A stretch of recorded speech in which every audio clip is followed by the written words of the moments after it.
Attention everyone, we are now going to begin the City of Marine City Commission special meeting.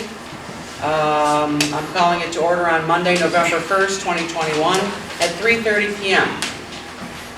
Can we please have a moment of silence to send our positive thoughts and prayers to those in our community that need our support.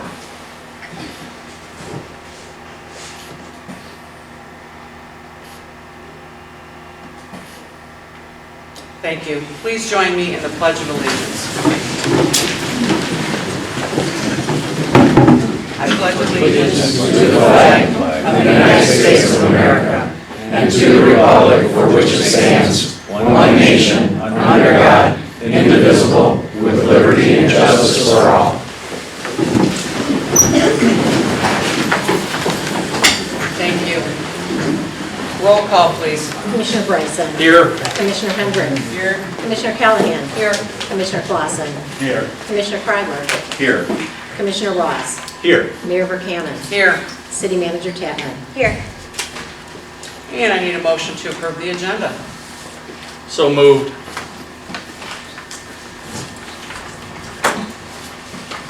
Support. Any discussion? All in favor? Aye. Opposed? All right, motion carried. I am the mayor, and I took an oath to uphold our city charter, and when I believe an elected official is not following the charter, I must bring this to the City Commission for review and possible action. This is what we're doing here today. As the mayor, I initiated this proceeding under Section 5.4 of the City Charter, which allows for removal from office of an elected official if they violate that charter. Isn't this public comment? I'm sorry? This is public comment. I'm getting to that. Relax, Mayor. Relax.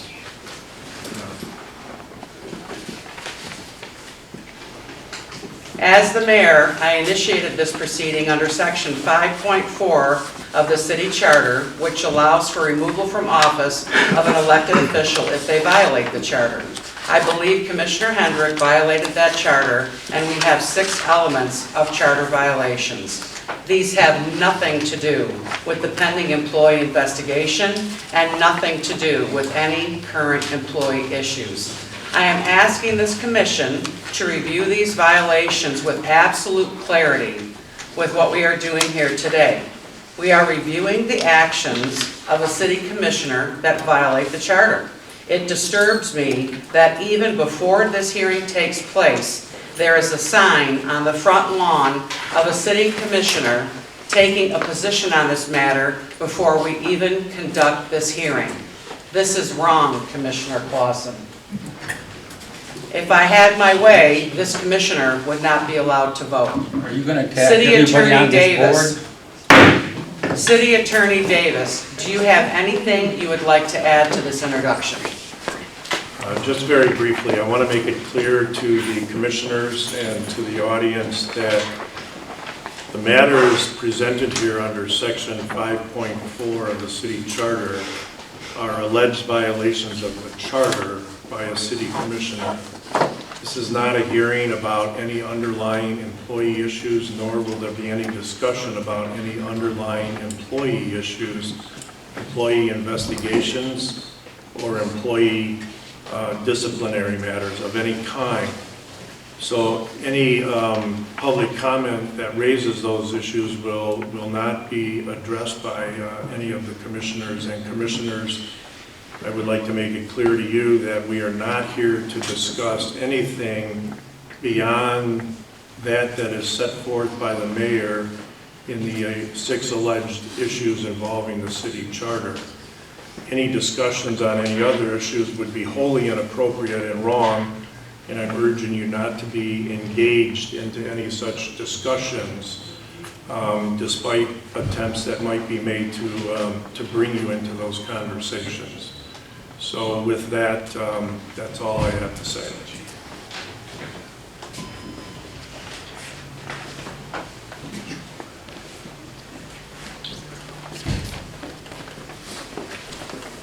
Chief, can you ask the rest of those people to come in before we continue? Because we're going to go into public comment, and it's important that everybody hears everyone. We have plenty of seats available still. They want to step in. Then they're not going to be able to hear. That's their choice they make. Okay, just want to make sure. Two more. Seats over here. Thank you. Sir, you don't want to come in? Bill, can Okay. you move your agenda so someone can sit there? Yeah. Thank you. Okay, we're ready to move on. Public comment. Anyone is welcome to address the City Commission. Please state your name and whether you are a Marine City resident or a non-resident. Please limit your comments to 5 minutes. Commission will not respond. Please respect the podium and be considerate of the audience that is trying to listen to everything that is being said. Please refrain from independent conversation that disrupts the person at the podium.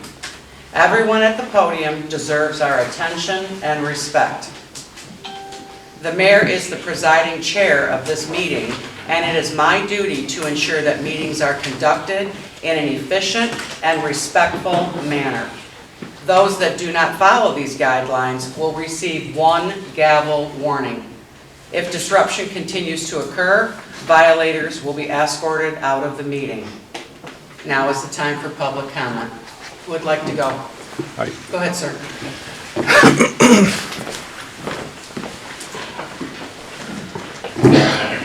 Hi, I'd just like to remind the city that local policy does not have the authority to supersede statutory law or federal law.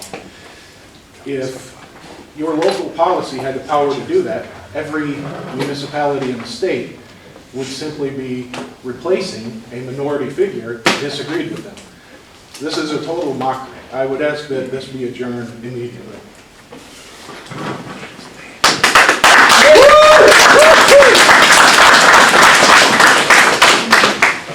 Anyone else?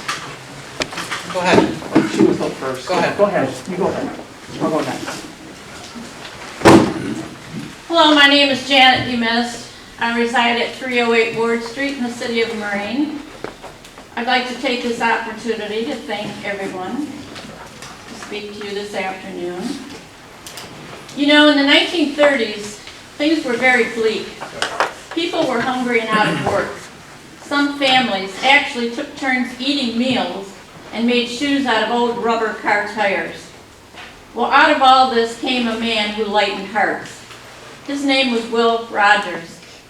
This man twirled his lasso in a circular fashion, telling it like it was to vaudeville audiences of mostly political men. He would smile and laugh and say things like, "There are people running the government today who shouldn't play with matches. Common sense ain't even common sense anymore." Will Rogers actually had politicians laughing at themselves. They nominated the guy for governor of Oklahoma. He declined. The reason I'm telling you about Will Rogers is, you know, we have to lighten up here. Our mamas taught us in the 2nd grade, "Sticks and stones break our bones, words will never hurt us." I thought public shaming was abolished. It's enough already. We got all the memos. We have to get over it. And please, please, would you just be so kind as to get back to doing city business? The point I'm trying to convey is we must stop making Marine City and Marine City residents look like a bunch of bozos. And moving on, another staunch person of the 1930s was Mrs. Eleanor Roosevelt. She reminds me of someone. Eleanor was a big gal. She was 6 feet tall. She'd put that babushka on and tell Franklin, her husband, "Will people ever be wise enough to refuse to follow bad leaders who take away freedom of people?" This wonderful and wise man listened. As a result, did many great things for our country. Eleanor and Franklin truly complemented one another. Well, with all this being said, you all are a reflection of us, the townspeople. Today that reflection looks grim and troublesome. We really don't need the negative rhetoric any longer when speaking about Lisa Hendrick. Be judicious and prudent in your decision-making. Lisa has been here a number of years and brings pure honesty to the table. Her words may not always be lawyered up perfect, but they are tried and true. Please just stop it and move on. In the words of Monica Conyers at the Detroit City Council meeting, just do your job. Just do your job. We don't want a rock'em sock'em community. It's enough. I think you agree, it's enough. And P.S., I thought Halloween was great. You guys did a good job. Just a great job. Had a lot of kids and a lot of fun. Thank you very much. And it didn't even rain. Hallelujah. Thank you.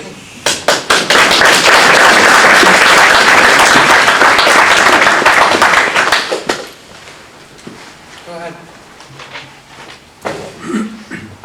Popolok Shack 546 Chartier.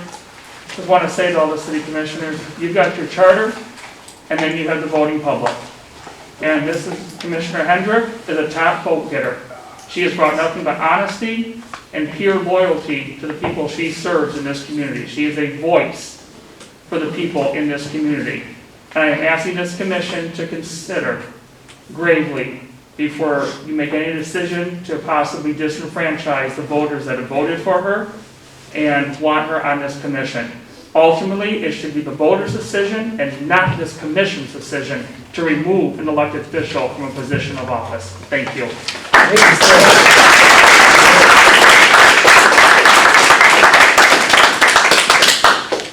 Anyone else?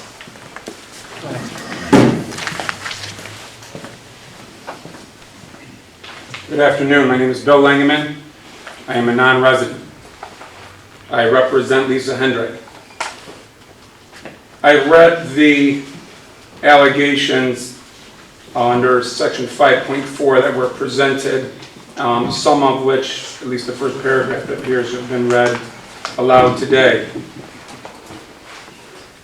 In each one of the allegations, they cite a code or a section of the charter.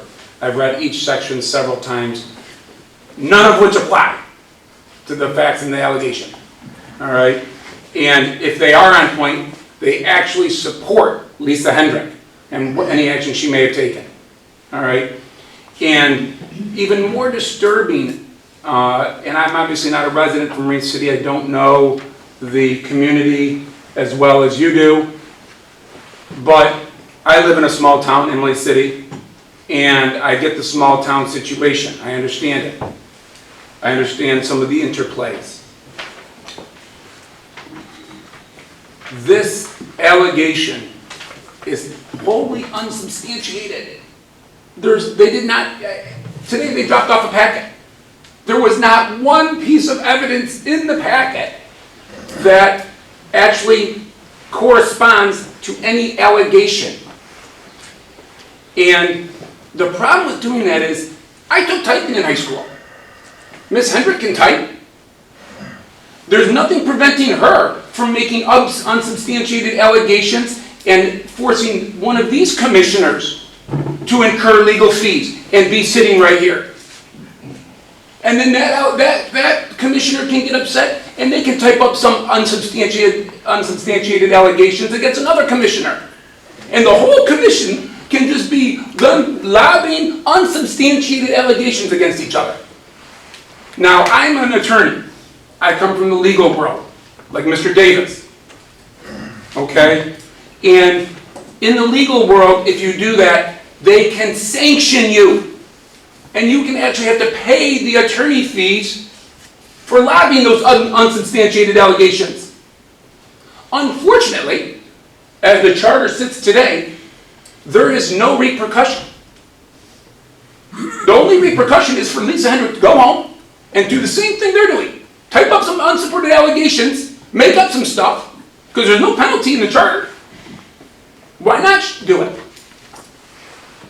Okay? The only penalty will be with the community to vote someone out. That's the penalty. Okay? And so now, she's going to have to incur legal fees on something they don't even have you know, the section 5.4, the very first thing that they, and they don't apply to this case, but they talk about the governor's statute, and they actually cite a statute. Because the governor has the ability to remove someone as a city commission officer. All right? And before that happens, they must, as a part of that statute, they must include exhibits and affidavits sworn under oath and notarized, submitted with the allegations. Here, we have somebody sitting at a typewriter making allegations. Lobbying them out there, okay, forcing her to incur legal fees, all right, trying to override the will of the people. And I just don't, I think that before we even get into that, because they're unsubstantiated, because if you read the actual, I can't call them a statute, but charter section, they don't apply. And they're silent on those things, where they support her, that we shouldn't even get to that point. And I'm asking the commissioners that as soon as we get to that point, to simply just throw it away and end this before we get into a situation where everyone is making allegations against everyone else and we don't get any business done. Or at least Marine City doesn't get any business done. Because after I'm done with this, I get to go down to the city. You guys are the ones that have to live here. And, you know, I don't think it's the right way to run a city. Thank you.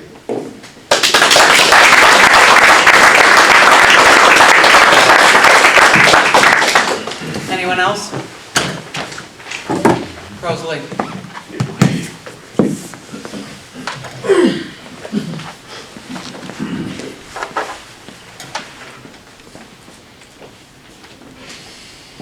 Don't remove Lisa from the board. It doesn't matter if she's not a team player. This isn't Marine City football, this is politics.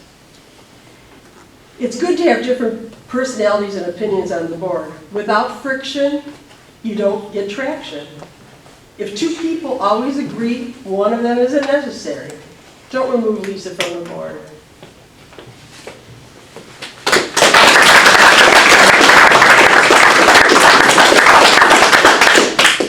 Anyone else?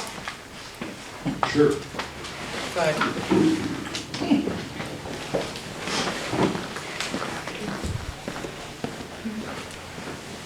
345 North Elizabeth. I am a resident of this town, almost 18 years. You just heard it from a lawyer to lawyer for this city. He just told you legally what you can do.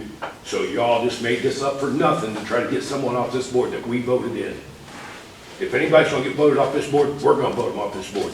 Not the mayor, not the city manager, not anybody else on this commission, because the law says so. That lawyer just told you that. Thank you.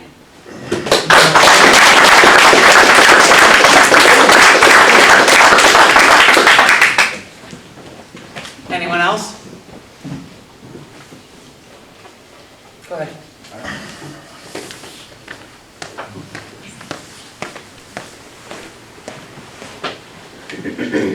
Good evening. I'm a non-resident. Before I begin, I understand that my t-shirt is a little bit controversial, possibly inappropriate, but it's not near as inappropriate as what this mayor is doing and her desperate dictatorial power grab. I'm here to support Lisa against this unlawful approach of authority by this mayor. And the fact is, this meeting is a waste of taxpayer time and money. In Marine City's 156-year history, not once has this charter been used to remove a board member from office. According to MCL 168, section 369, the only way to remove a commissioner from office is through recall or from the governor. This mayor has overdrawn her authority time and time again. To be honest, I can see why you're trying to get rid of Lisa. If I was as corrupt as you are, I would do the same exact thing. First, she blew the top off your plans to secretly sell the old City Hall and Guy Center.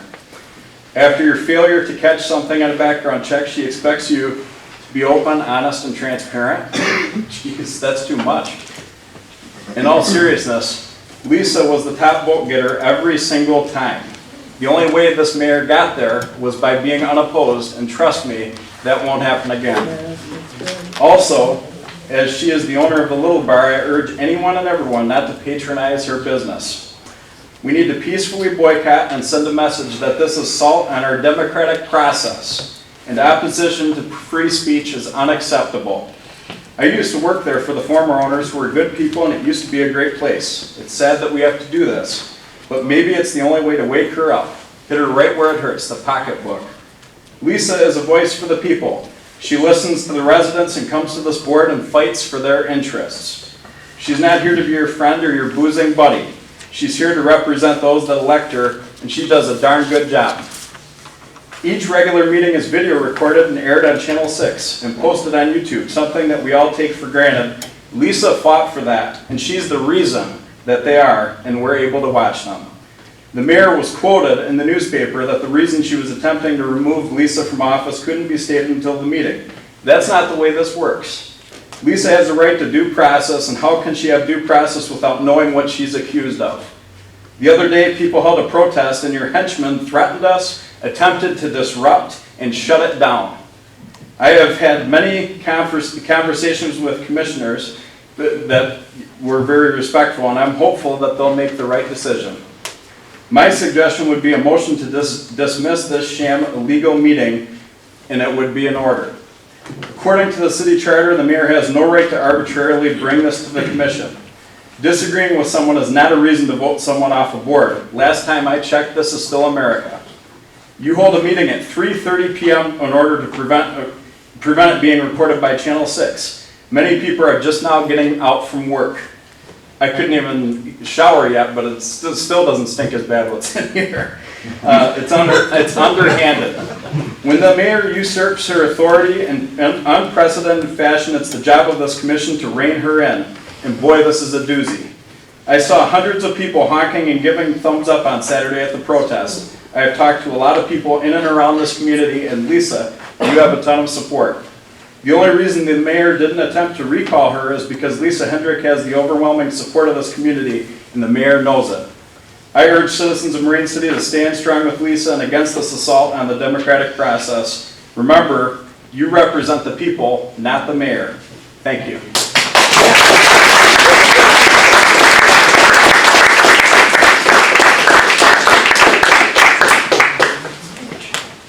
Anyone else? Sir, I just wanted a clarification. Were you a resident or non-resident? And did you have a name and address? I'd prefer not to say. Okay. You can't even say if you're a resident or a non-resident? He's not required to say. Just asking. Statutory law allows me to remain silent. Anyone else? Go ahead, Mr. Fairtime.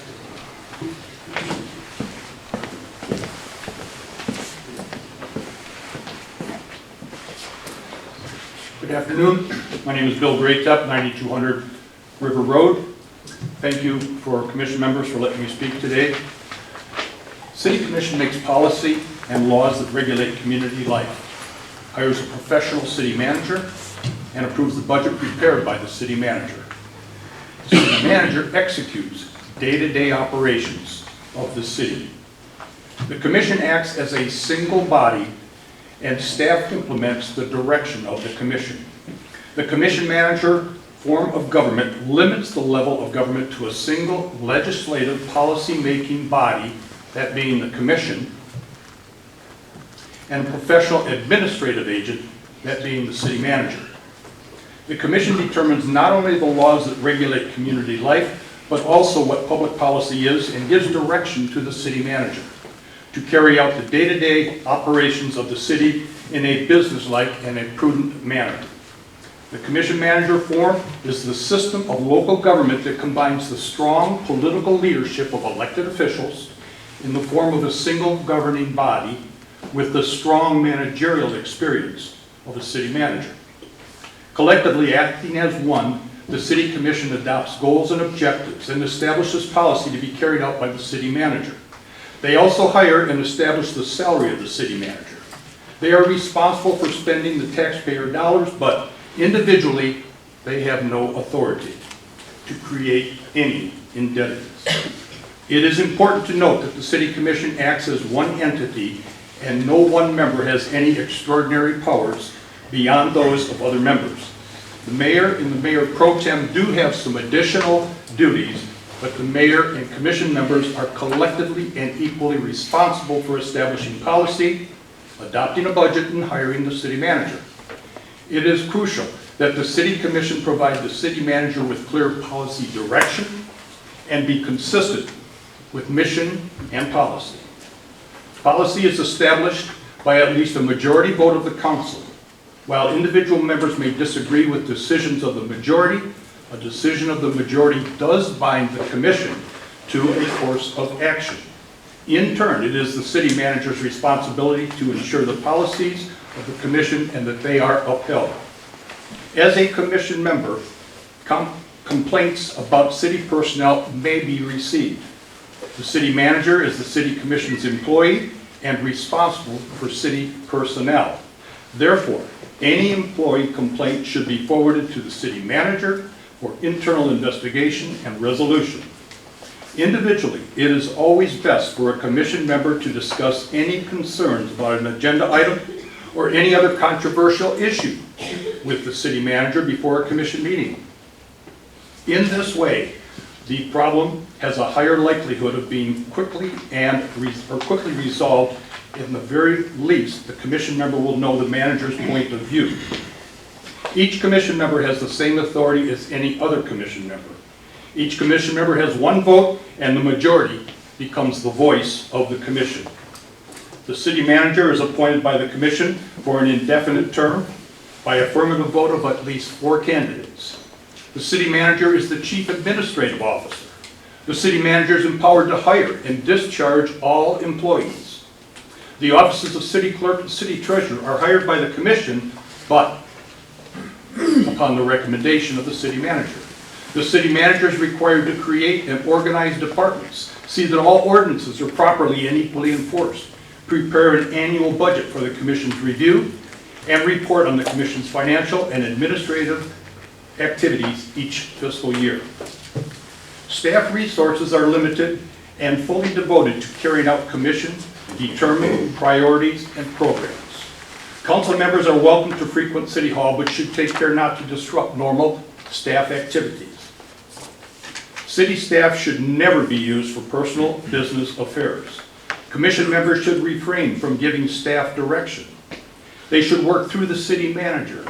Individual commission members are not allowed by law to create any indebtedness of taxpayers.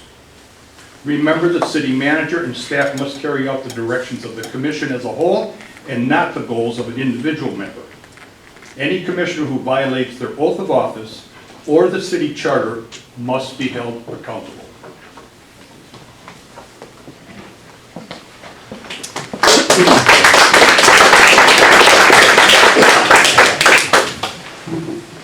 Anyone else?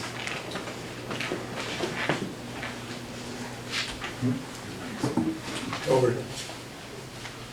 Go ahead.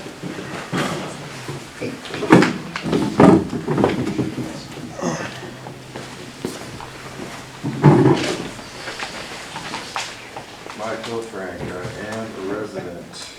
I find it interesting that I heard that the mayor and maybe the city manager reached out to Dave Vandenbosch to probably make that same kind of speech.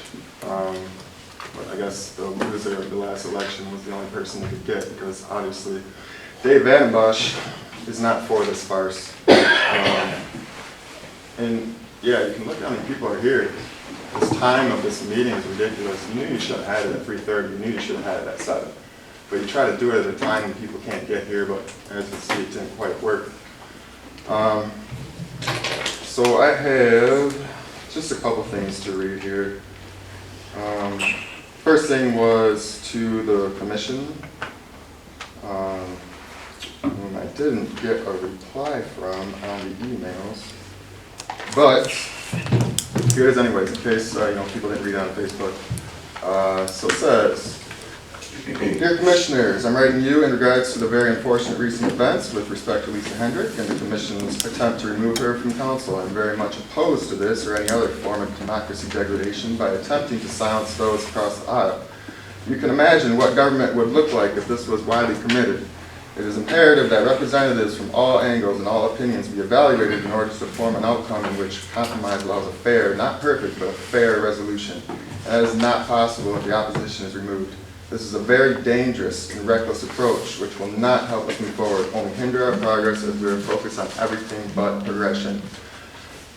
We already have a state police investigation. Now this commission is putting one of its colleagues on trial, which is going to take all focus away from where it should be, how to make Marine City great. I am asking that you please reconsider your position's attack on Lisa Hendrick, which is in turn an attack on us as citizens of Marine City. I hope you will see reason and stop this, but if you're not, I'm asking you to at least change the time of the meeting, which you guys didn't do. And I have one that's directly to the mayor. Miss Mayor, somehow you still fail to understand how much Lisa Hendrick means to us and just how loved she is by the people of the Marine City. You also seem to be failing with your perception of just how little we think of you and your performance as mayor, which is very common with delusional megalomaniacs. So let me try to be as clear as possible to avoid any further misperceptions. When Lisa asks a question, you should listen, because that question is our voice. When you don't agree with Lisa, you should give a true evaluation of the issue and work towards a solution, not dismiss her, because when you do, you're dismissing us. Any and all attacks on Lisa are an attack on us, and we will not stand by without action. You can very much expect and count on political, professional, and business, picketing, as you saw, consequences for your actions. I get the feeling that a few of the other brave council members are not for this attack on our city's democratic process, but there are a couple others that have made it clear where they stand. And to you spineless followers that are on the wrong side of right, you can expect the same as the mayor you blindly follow. I sincerely hope that after some further reflection, this attack on us is reconsidered and we can focus less on personal vendettas and more on moving this city forward while respecting the voice of its people. So if you didn't catch that, any one of you guys that vote for this, you can count on it, picketing every business, every house, residence. You want to say maybe that's not appropriate, but this is our home. What you guys are trying to do by taking away representatives to protect what we want is an attack on our home. So we're going to come to yours.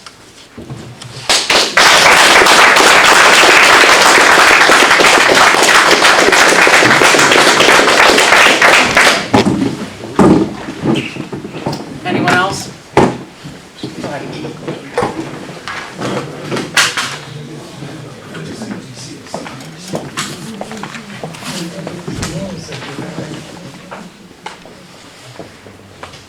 Gotcha, not a resident, but a property owner. Paul Merchant, resident. I'm going to be handing out what Laura's going to read to you, so you have it in front of you as she goes about doing that. Dear City Manager Tapman, Mayor Verkaman, and Commissioners, we are writing in support of the hearing brought forth by Mayor Verkaman against Elizabeth Lisa Hendrick. We will speak on information pertaining to items 3 and 6 of the notice of hearing. Megan Pierce, our city treasurer, who was on maternity leave, approached Paul Merchant and I outside the Guy Center prior to the commission meeting on September 2nd, 2021. She seemed very agitated and began telling us that she had information against Holly Tapman. She also went on to tell us that the city had not done a level 2 background check.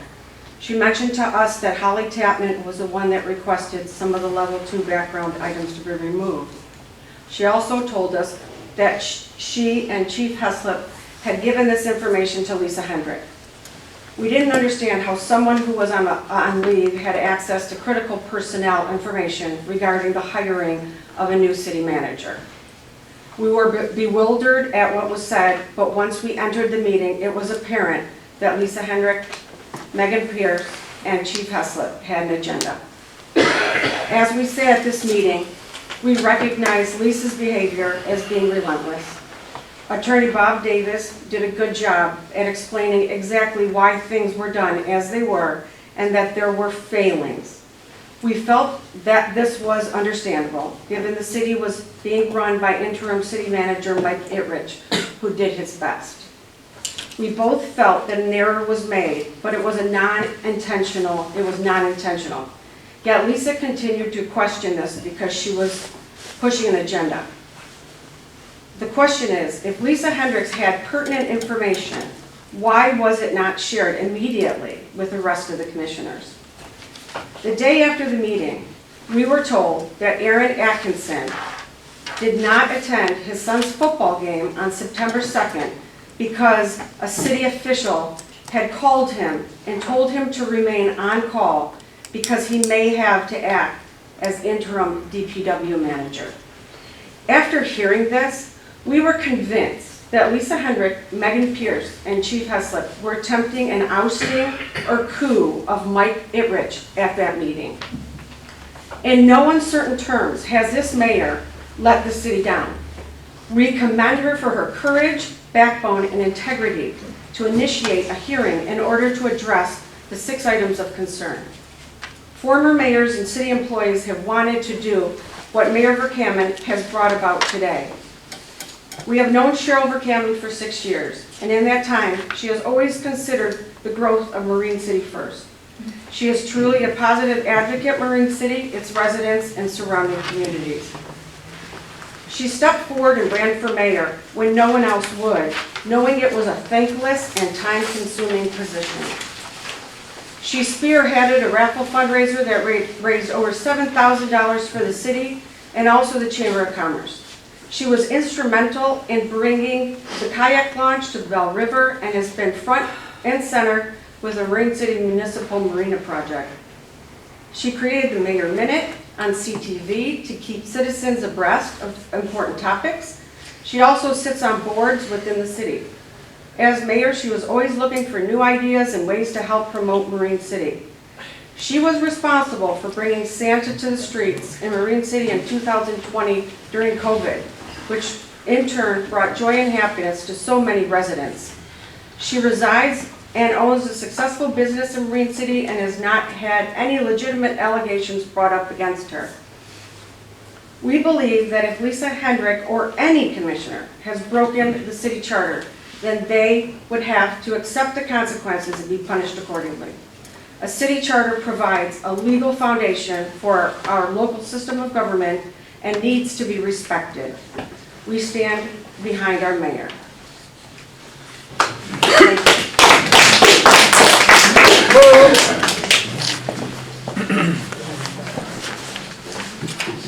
Go ahead.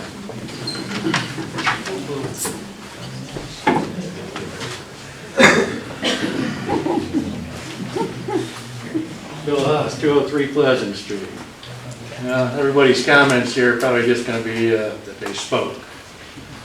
You guys do what you want, you always have been. You know, we've had a treasurer who illegally moved money. We've had a treasurer whose buddy was able to have his business sign in front of his house. There's been a lot of shenanigans over the years. I've been to the FBI on people.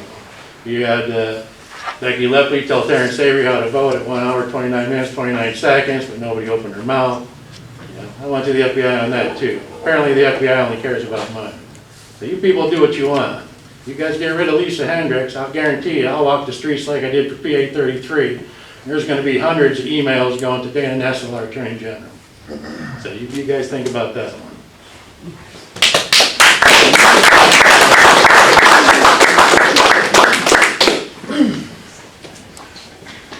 Anyone else? Go ahead.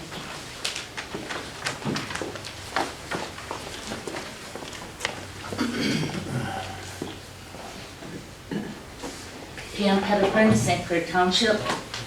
I came today because I was very concerned about the protest outside of Mayor Verkaman's business. It's just, it really disturbed me to see a city and elected official who's trying to make serious decisions in regard to the city government picketed at her place of business. This behavior is totally out of bounds.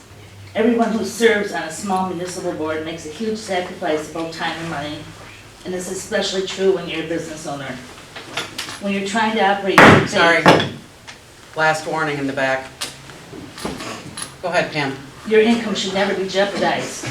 And after all our businesses in this country, especially our restaurant businesses, have suffered so much with the COVID lockdowns, this just was over the top. If you want to rant and rave at a public meeting, that's acceptable. Writing letters to the newspaper, talking to your neighbors is also acceptable form of protest.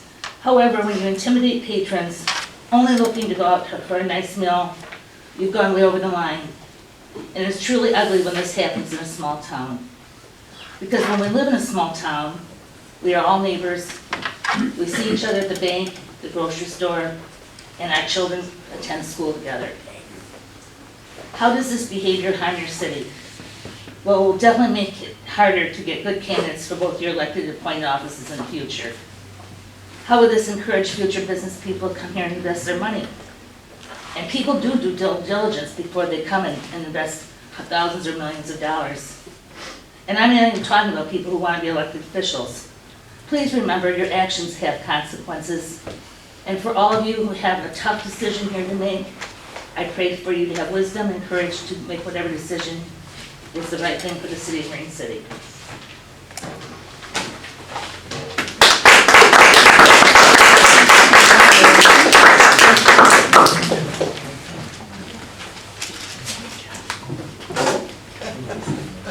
Anyone else?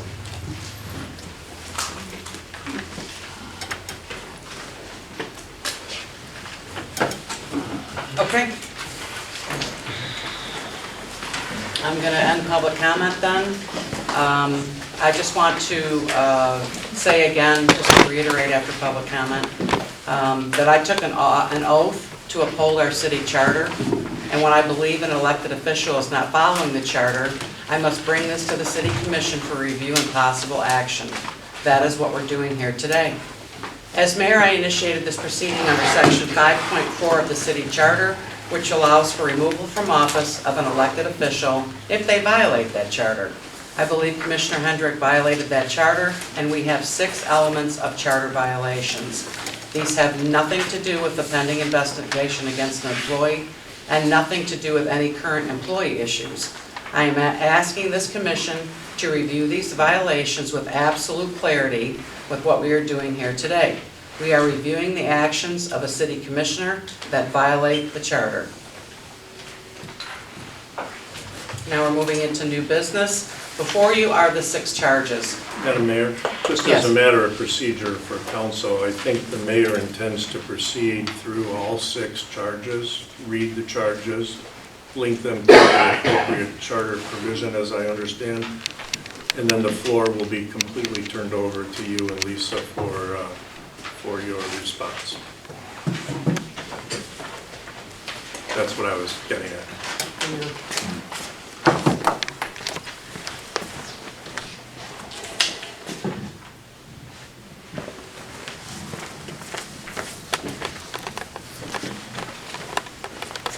Okay, I think you're ready to proceed. Yep. This is a hearing for the city commissioner, Elizabeth Hendrick, Lisa Hendrick.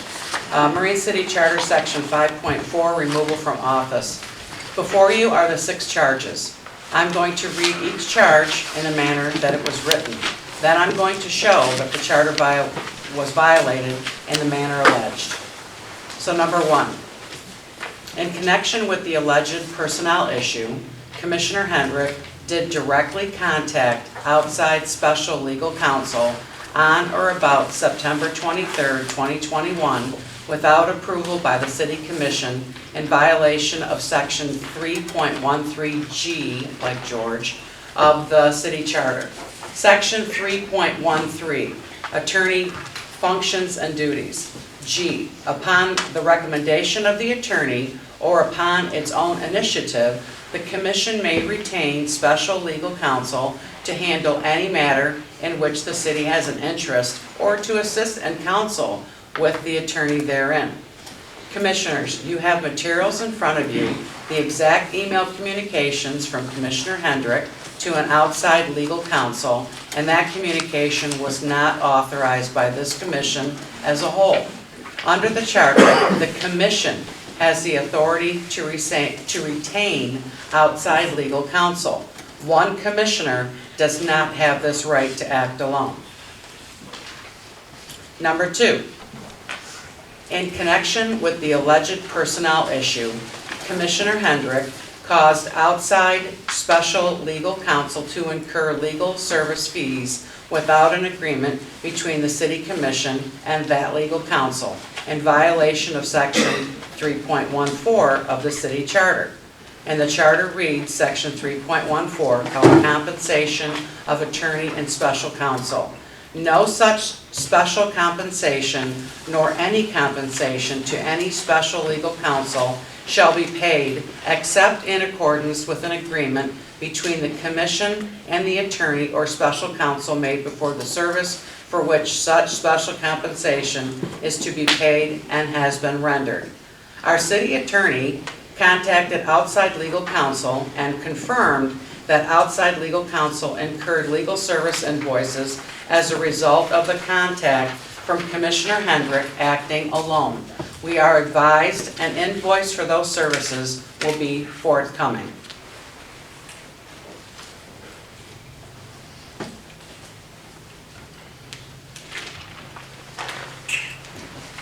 Number 3, this is charge number 3. In a connection with an alleged personnel issue, Commissioner Hendrick did receive direct contact from 2 department heads and did not thereafter communicate the information to the city manager or the city commission in violation of section 3.11 of the city charter. Section 3.11 reads this relationship of commission to administrative service. It says, except for the purpose of inquiry, the commission and its members shall deal with the administrative services solely through the city manager, and neither the commission nor any member thereof shall give orders to any of the subordinates of the city manager. Commissioners did not receive any communication regarding this issue. Commissioner Hendrick admitted in a televised city meeting on September 2nd, 2021, that she received information from 2 department heads and thereafter acted alone without advising anyone on city commission. She did not request a special meeting or any form of communication to present these communications. Number 4, in connection with an alleged personnel issue, Commissioner Hendrick did initiate an investigation by contacting the city attorney and outside special legal counsel in violation of section 6.8 of the city charter. Section 6.8 investigations of the city charter reads, the commission or any person or committee authorized by it for the purpose shall have power to inquire into the conduct of any department, office, or officer, and to make investigations as to municipal affairs. And for that purpose, the commission may summon witnesses, administer oaths, and compel the attendance of witnesses and the production of books, papers, and other evidence. The city attorney has confirmed that he was contacted directly by Commissioner Hendrick on August 20, 2021 via text, voicemail, and direct conversation, and asked to initiate an investigation on the level of background information on new city manager Holly Tapman, and on the anonymous letters received from someone in Lexington. The attorney did commence an investigation and legal fees were incurred against the city. Number 5, in connection with an alleged personnel issue, Commissioner Hendrick did cause there to be a contractual legal relationship with the law firm of Plunkett Cooney without approval by the city commission as a whole, in violation of section 3.2 of the city charter. Section 3.2 contracts, this is the city charter. 13.2 contracts. The city charter reads, the authority to contract on behalf of the city is vested in the commission and shall be exercised in accordance with the provisions of statute and of this charter, provided that purchases and sales may be made by the city manager, subject to the provisions of section 13.1. So no single commissioner can start a contract or a contact with an outside attorney. By contacting an attorney on any legal issue, that commences an attorney-client relationship and starts the running of legal fees. In fact, only the commission as a whole can establish any contact that binds the city. Number 6. In connection with the alleged personnel issue, Commissioner Hendrick did come into possession of a personnel file record and did not report that issue to the City Commission for consideration, investigation, and possible action. And now I'm going to let our city attorney talk about information about this. Well, on that issue, when Lisa contacted me on August 20th of 2021, she was indicating that there was an issue with the background investigation relating to Holly Tatman and the receipt by the city of certain communications from some anonymous source in Lexington. She said that she had possession of records that supported that and asked me to initiate an investigation into those two issues. I wasn't sure what she had relating to the background investigation issue, and I wasn't sure about these letters, although I had, I think, at some point opined on those letters in some way by email.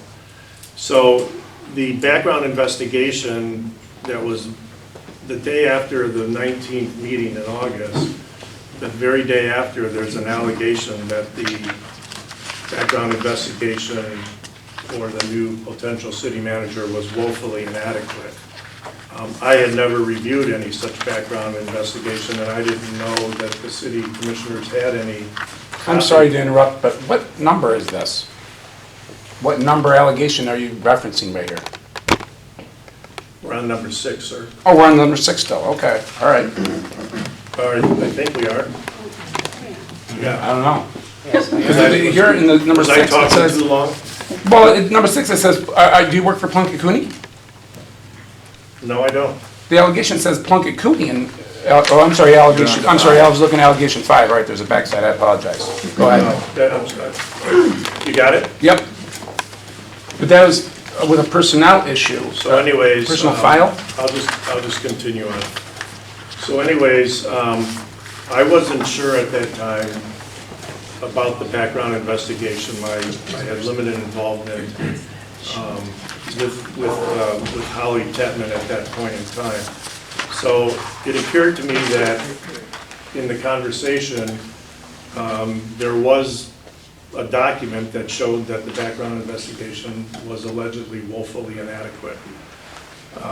And there was conversation that there was possession of these letters, I think, that were addressed to the mayor and the mayor pro tem from an anonymous source in Lexington.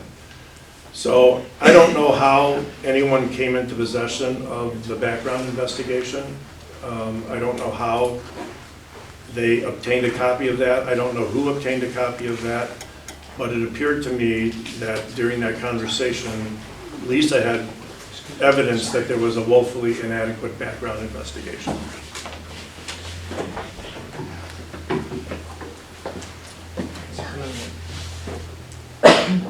So that is the history on that particular issue. It would not be appropriate for one of you to have information relevant to the hiring of the new city manager, and not for all of you to have that. So as you know, from that point forward, August 20th was August 19th was your second meeting of August, if you recall. So there wasn't going to be a meeting for a while. So what I did was I worked through our police chief and through others, and I came to my own conclusion that, you know, the level of investigation needed to be elevated and confirmed at a level 3. I took action to make sure that a level 3 was completed. I took action to make sure that by the time you met again, you would have a full level 3. When you got to that meeting, you had a full level 3. And by ratification, we had to do it going backwards. We had to ratify the action of accepting that level 3, if you would call at that meeting. And then there was a motion that failed to reconsider the hiring of the city manager at that meeting as well.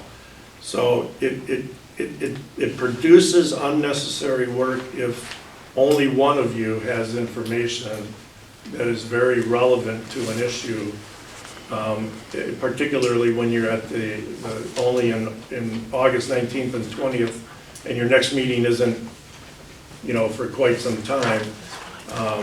So I did my best to react to the singular information that I received. I did inquire as to where the information was received, and I was not provided with those sources, and I didn't press on that issue.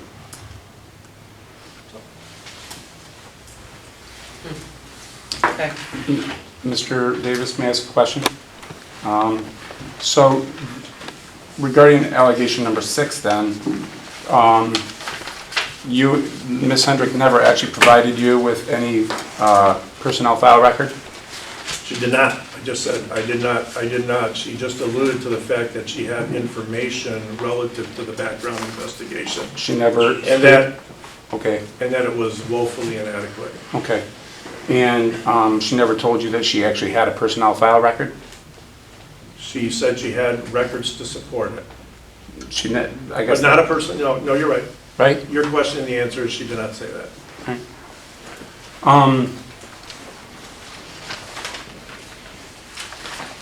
Have you, and so when she brought up this issue that the background check to you was potentially not what it was supposed to be, your subsequent investigation actually verified her statement to you? I looked into it. I started with a call to Mike Gittridge, who I think had communication directly with the investigation company. I think I reached out to Jim and got some information that I think Jim thought maybe it was woefully inadequate.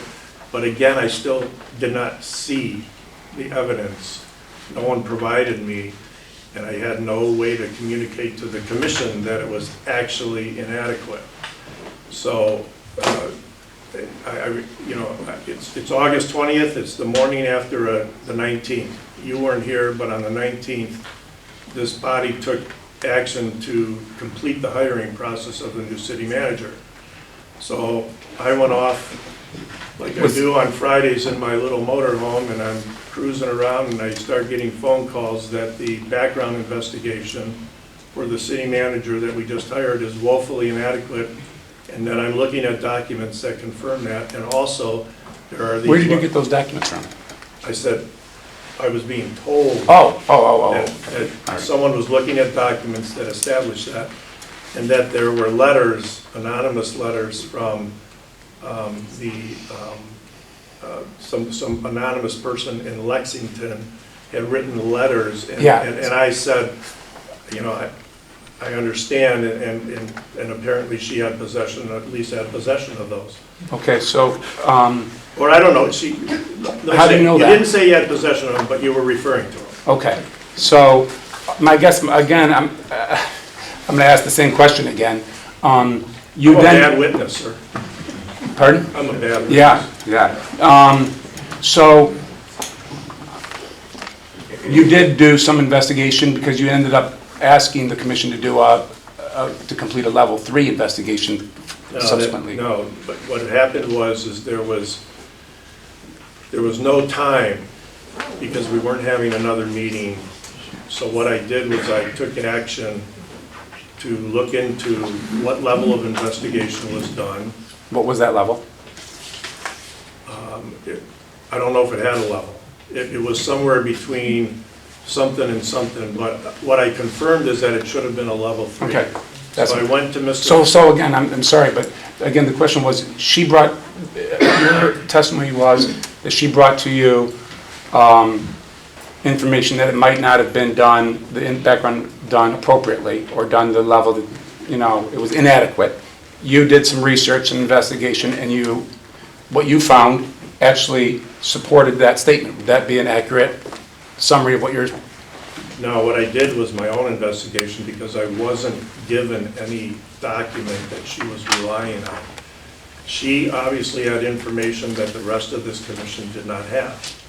So I started from scratch. And what you found supported that statement though, right? What it was not done supported properly. the fact that I wanted to get a level 3 before this commission, before the next meeting, which meant I had to get to Mr. Pfeiffer on my own And then I had to ask this commission to ratify that decision, post-action, to confirm that the commission was on board with receiving the level 3. Isn't it true that the commission earlier authorized a level 2 background? That's correct. Okay. And level 3 would be less stringent than level 2? Would that be accurate? A less stringent background? I have to turn to my advisor. Yes, sir. That would be true. I'm not that familiar. At that point, I was just learning what level 1, 2, and 3 So, was. regarding allegation number 6, you really have no evidence to suggest that she ever came into possession of a personnel file. Would that be accurate? Well, I did subsequently learn that the first background investigation, the one that was allegedly woefully inadequate, was placed in Holly Tatman's personnel file. Okay. And somehow, somebody got possession of How do you know that? Well, I don't. I'm just Okay. saying. Well, I'm just saying, if you don't know that, you can't say someone came into possession if you don't know it. Can I finish? Yes. Finish, please. So it was in her personnel file, and then I get an allegation that the actual investigation is woefully inadequate. I'm looking at something that demonstrates that. What would somebody be looking at to realize that an investigation was not adequate? They'd be looking at the investigation. How did the person... Maybe, that's you Okay. don't know that, right? I don't know that. All right. I'm just saying. So you're just making something up. Really? It's possible. I mean, that's possible, but we don't know. I don't think so, sir. I would ask you to just answer the question based on your actual knowledge. Sir, this is not your time to put me under oath. If you want to go under oath, you can. I'm not. So here's the answer to your question. Somebody contacts me and says, the investigation is woefully inadequate. Okay. Would you assume that that person must know what the investigation Again, was? first of all, the information that the mayor read said that we have an opportunity to cross-examine any witnesses. Okay. So I'm asking the questions, all right, number one. Number two, I don't think you can assume. No, I don't. I mean, I don't think we want to remove a duly elected commissioner based on an assumption. That's, I guess. And maybe she can testify. Maybe she can, but I don't want you to assume. I want you to only testify to Maybe she can answer my questions. I only want you to testify to things that you actually know. Okay, I'm going to tell you what I know. All right. On August 20th, one day after a night meeting where the new city manager was approved as the new city manager, I get a phone call, a series of phone calls, text messages. I finally return the phone call. I have the voicemails. I return the phone call. The phone call says, we have a problem. Well, what's the problem? The problem is the investigation of the city manager is not adequate. How do you know that? I heard it from a very valid source, and I've seen the documents. Number two, the city commission was not provided with certain anonymous letters received from somebody in Lexington. How do you know that? I've heard it from reliable sources, and I've seen the letters. So, counselor, based on that, what would you conclude? Well, I wouldn't make a conclusion that she's actually seen a personnel file. Number one, a letter from an anonymous source probably is not in a personnel file. Okay? So I guess Well, I would not assuming. Are you assume. assuming First of all, I'm not going to assume anything, but I don't want you to assume anything. Okay. So she never told you that she had a personnel file, correct? She told me she had a record showing the background investigation was inadequate. The only place that background investigation was, at that point in time, was in her personnel file. Okay. Now, Because I asked, okay. counselor, Okay. did somebody put it in her personnel file? You asked who? I was told Who'd you ask? the clerk. Okay. And I And was- how would someone get a personnel file out? I don't know. Are they, to your knowledge, are they locked up in the city office somewhere? To my knowledge, they normally are. And do the commissioners have keys to these? They do not. So... You want to ask who does? The question is, Apparently not. again, how about I ask the questions? And I'm you'll have sorry, an I was opportunity. I'm sorry. Yeah. So, the commissioners don't have a key, and Do the commissioners have regular access to the personnel files? No, Okay. Do you have access to the personnel files? no, Does nor do I want it. does the mayor have access? No, Does the city manager have access? yes, Okay. And does the city clerk have access? no, the treasurer does. Okay. And I have no further questions of this witness. So I guess regarding... Are you taking over now? Are we done with your presentation? I had one more thing to say. Yeah. Okay. I thought you said they were No, going to it's read them all and then we were done, so... That's all right. No, we're not. Okay, go ahead.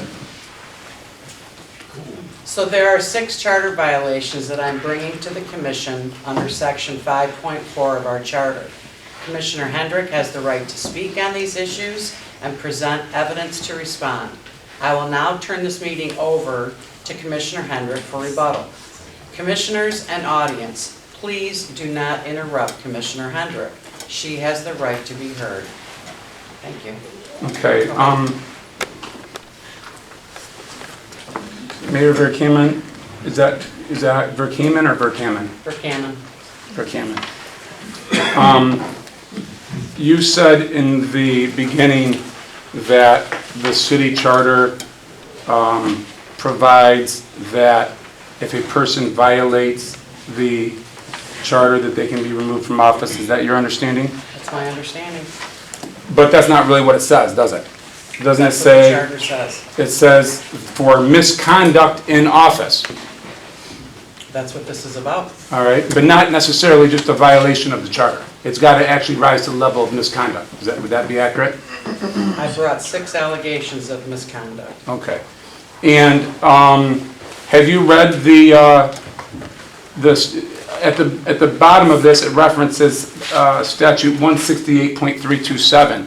Have you read the misconduct for, by statute of removal of city officers by the governor? Yes, that came across my desk, yes. Okay. What are some of the criteria? You tell me. Well, I'm I going to have that object, memorized. Counselor. This proceeding is not proceeding under the section A of section 5.4 for any reason specified by statute for removal. We are proceeding under B for misconduct in office under the provisions of the charter. Right, I understand, and your objection is noted. Thank you. So, there's, in that statute, it defines misconduct. Here, we have no definition of misconduct in the charter, do we? I guess my question is, if Miss or another commissioner jaywalked, would that be misconduct? No, not as the charter reads. Okay, well, why not? Wouldn't that be a violation of our ordinance? Counselor, again, it says for violations of the charter, for misconduct under the provisions of the charter. And I'm trying to understand, because the misconduct really isn't defined in the charter, is it?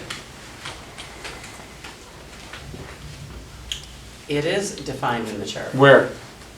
Please cite that section for me, please.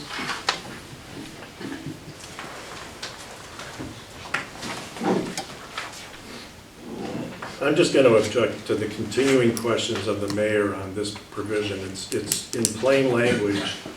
Maybe we could read the entire... Your objection is noted, but we're not in a court of law. Let her answer. Can I finish?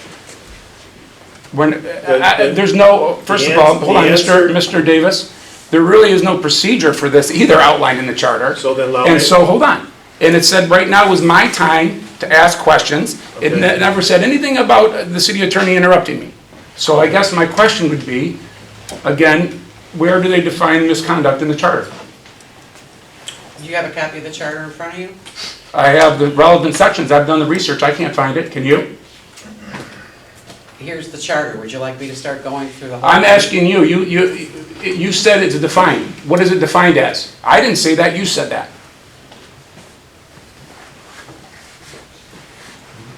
Don't look at, you don't need to look at, I'm asking you. I am. I'm not an attorney. I understand that.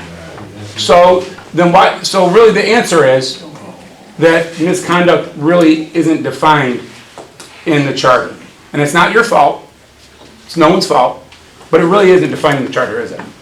Like what constitutes misconduct? Specifically? Yeah. Would you be agree, is that a yes? Sure. Okay. So the statute actually gives some examples of extortion, habitual drunkenness, convicted of a felony. We don't have any of those things in this case, do we? Again, I'm going to object to the question. Again, this is not your time for that, and it's noted for the record. Stop. Sir. Stop. Sir. Let me finish my There opinion. is no You are not going to ask procedure for that. questions about a proceeding we're not proceeding under. 5.4 has two avenues. I You understand. can remove somebody from office for violations of the charter, or you can remove somebody from office for statutory issues that the governor would have the power to do. We did not find any allegations here that this commissioner, the mayor did not find any allegations that this commissioner violated anything that the statute you are now reading from covers. And that's not my question, What sir, she so- found were violations of the charter. All right, so, again, my question, and thank you for posing that, but please stop doing that because there's no Don't provision. tell me what I'm gonna There's do. no provision for Don't this. tell There's me no what I'm provision gonna for this. do, Counselor. You gave me the opportunity to ask questions, and it didn't say anything about you interrupting me or objecting to the You are not question. going to proceed with questions that are not All relevant right, to these. it is relevant. My question was that like the statute, there's no provision in this charter that defines and gives examples of misconduct like it does in the statute with habitual drunkenness, a felony, and so on. Extortion. Would that be accurate? Is that a yes? Yes. Okay. So, when you made these allegations, did you attach any affidavits or exhibits supporting these allegations? I stated those. Right, I understand what you stated. We can type up allegations too. The question is, did you attach to it any actual evidentiary support of any of these allegations? Everybody received a packet, and in that packet are Okay. And I, these evidence. You have it too. what, in front of you, all right, correct? so. Don't you have so that packet in front of you? I do, and I didn't see any evidence in it. Oh. So, I'm looking for that. So tell me on the packet, So Counselor, in connection with number one, I'm gonna. 13G. Hold on. Did you receive the email? Hold on, I'm asking questions right now.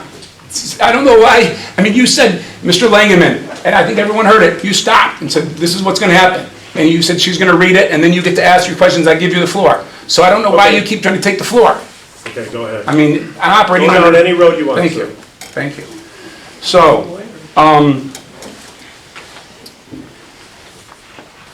under 13G, where under 13G does it say that a commissioner cannot contact counsel? Which one are you on? I'm on 13G. Charter What violation? number are one. you on? That's what you said. 3.13G. You cited that. And I read it. Yep. Where does it say that the commissioner cannot contact a? Upon the recommendation of the attorney, and I'm reading from the charter, which is okay. right in front of you. Yep. Upon its own initiative. Or upon its own initiative. Or upon its own initiative. The commission may retain the commission, not a commissioner. The commission. Not a commissioner. I understand. May retain special legal counsel to handle any matter in which the city has an interest or to assist and counsel with the attorney therein. It says commission, not commissioner. It says may retain. What does retain mean? You tell me, you're the attorney. Well, I guess my understanding of retain is like someone retains me, like she had to retain me because of these allegations. She had to give me money and enter into a an agreement for legal representation. Do you have any evidence that she has retained special legal counsel? And if so, where is the legal agreement that supports such a statement? So when someone calls you on the phone, All right, first of all, I'm asking, hold on, First of all, I'm asking the questions. You had an opportunity to testify, and no, if someone calls me on the phone, I do not have a I was retained just trying to legal. get clarification. Yeah, no, I don't. You answered that. I do not have a legal, the Michigan rules of professional conduct require us to have a signed written agreement, okay? So my question to you is, I'm just asking this hold on, no. My question to you is, does it say in there, under 13.G, that a commissioner shall not contact legal counsel?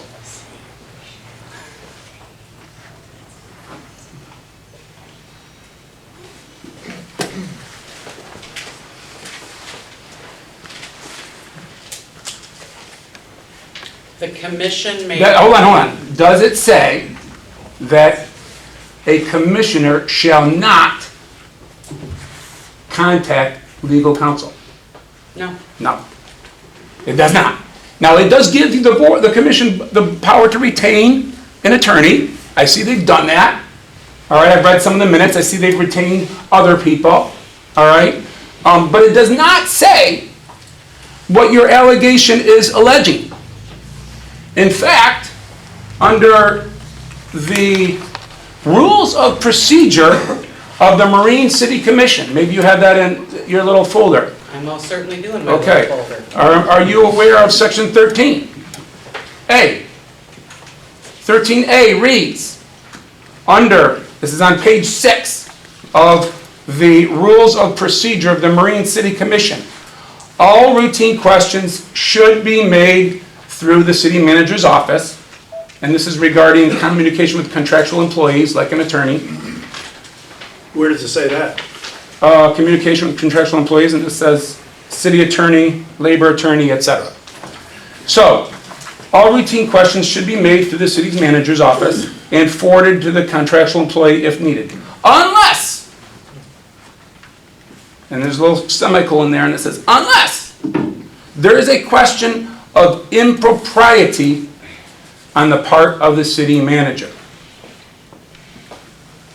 So, if there is a question of some impropriety by the city manager, as we had in this situation, wouldn't it be not only a commissioner's right, but wouldn't it be their duty and their obligation to contact legal counsel on their own?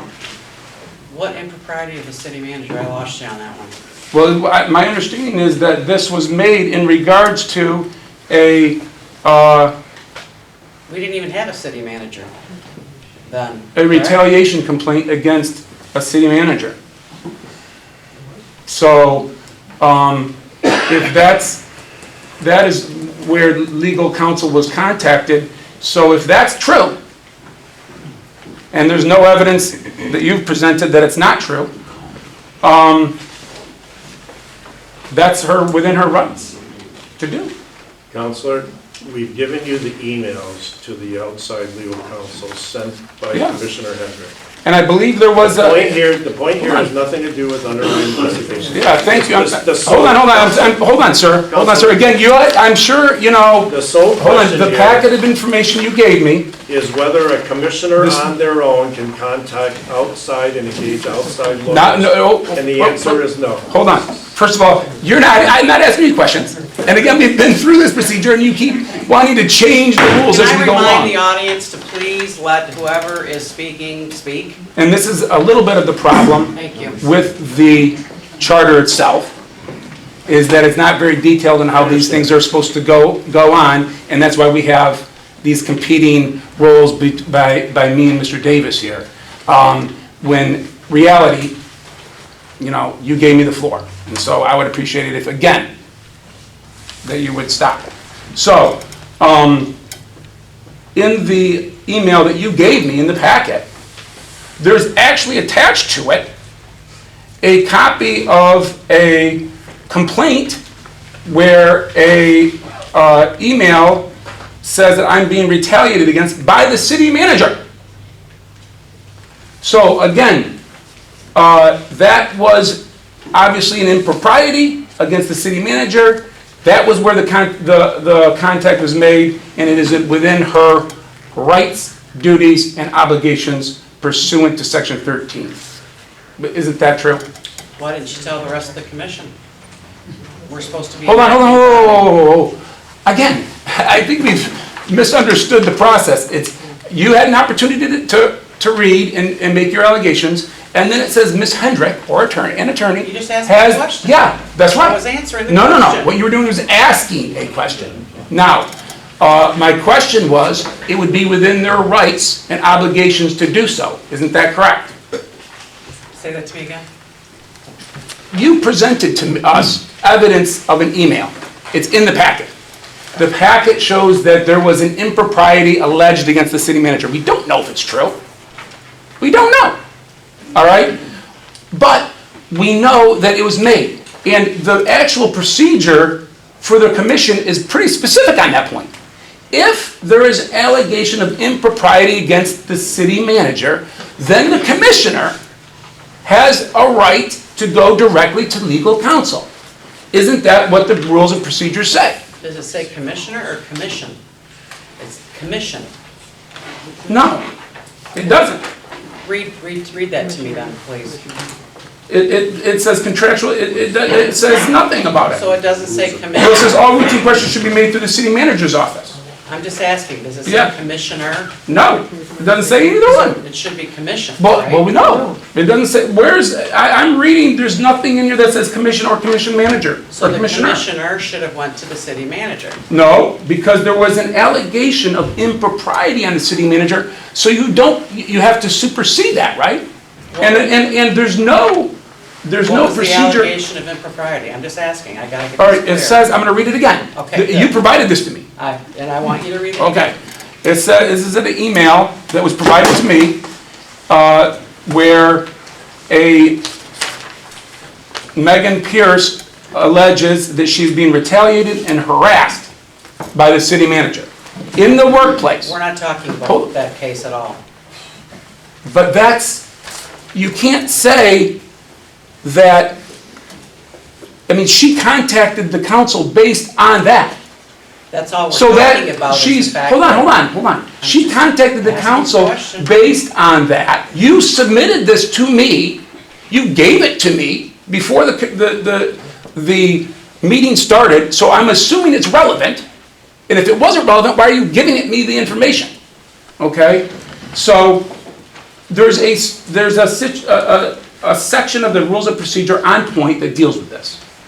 And it says she has the opportunity to do that. And It does not say that, sir, and you know it doesn't say Oh, that. sir, Read it again, to the- again, read it to the public and again, vote. Read it to the again, public. sir, I am not, you have You had are your not gonna opportunity. sit there and misquote You have, I am what not, it says. I am not.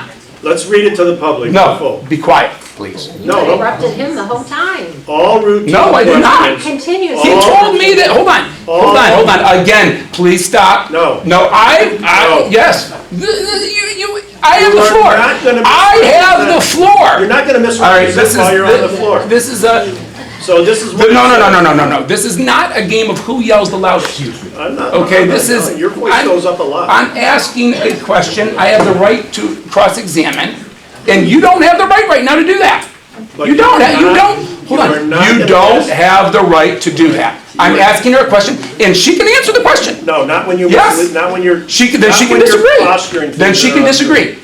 All right. All right? The All public. right, should- no, I am asking the question, Why don't it's we already been circulate- Why read. don't we circulate a It's copy so already the been public read. can read it. I already read section A. Yeah, give it to me. All routine questions should be made through the city manager's office and forwarded to the contractual employee if needed. The contractual employee.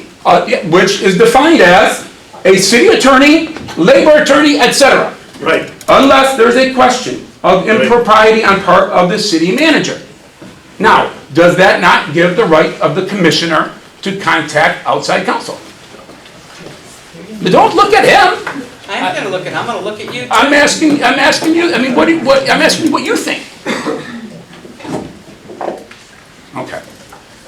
Is that a yes? I think it was a no. Is that a yes or no? Maybe a no. All right, so you don't know. All right, Maybe I'll grunt. so you don't know the answer. So,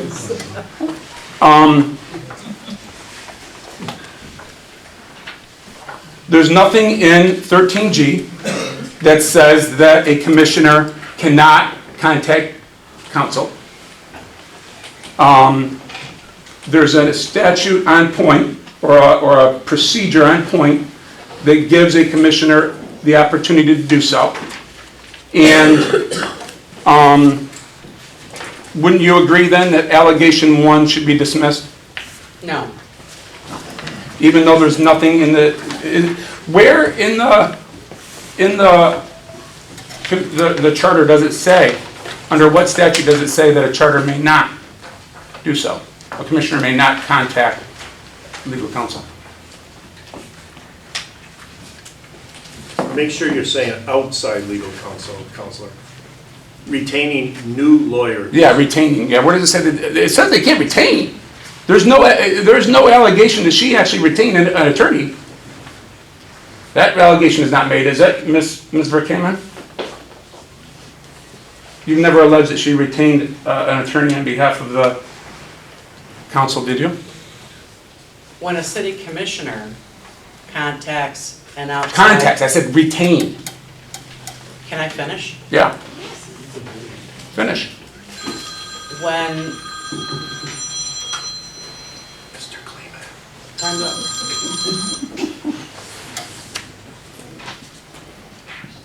Duty calls.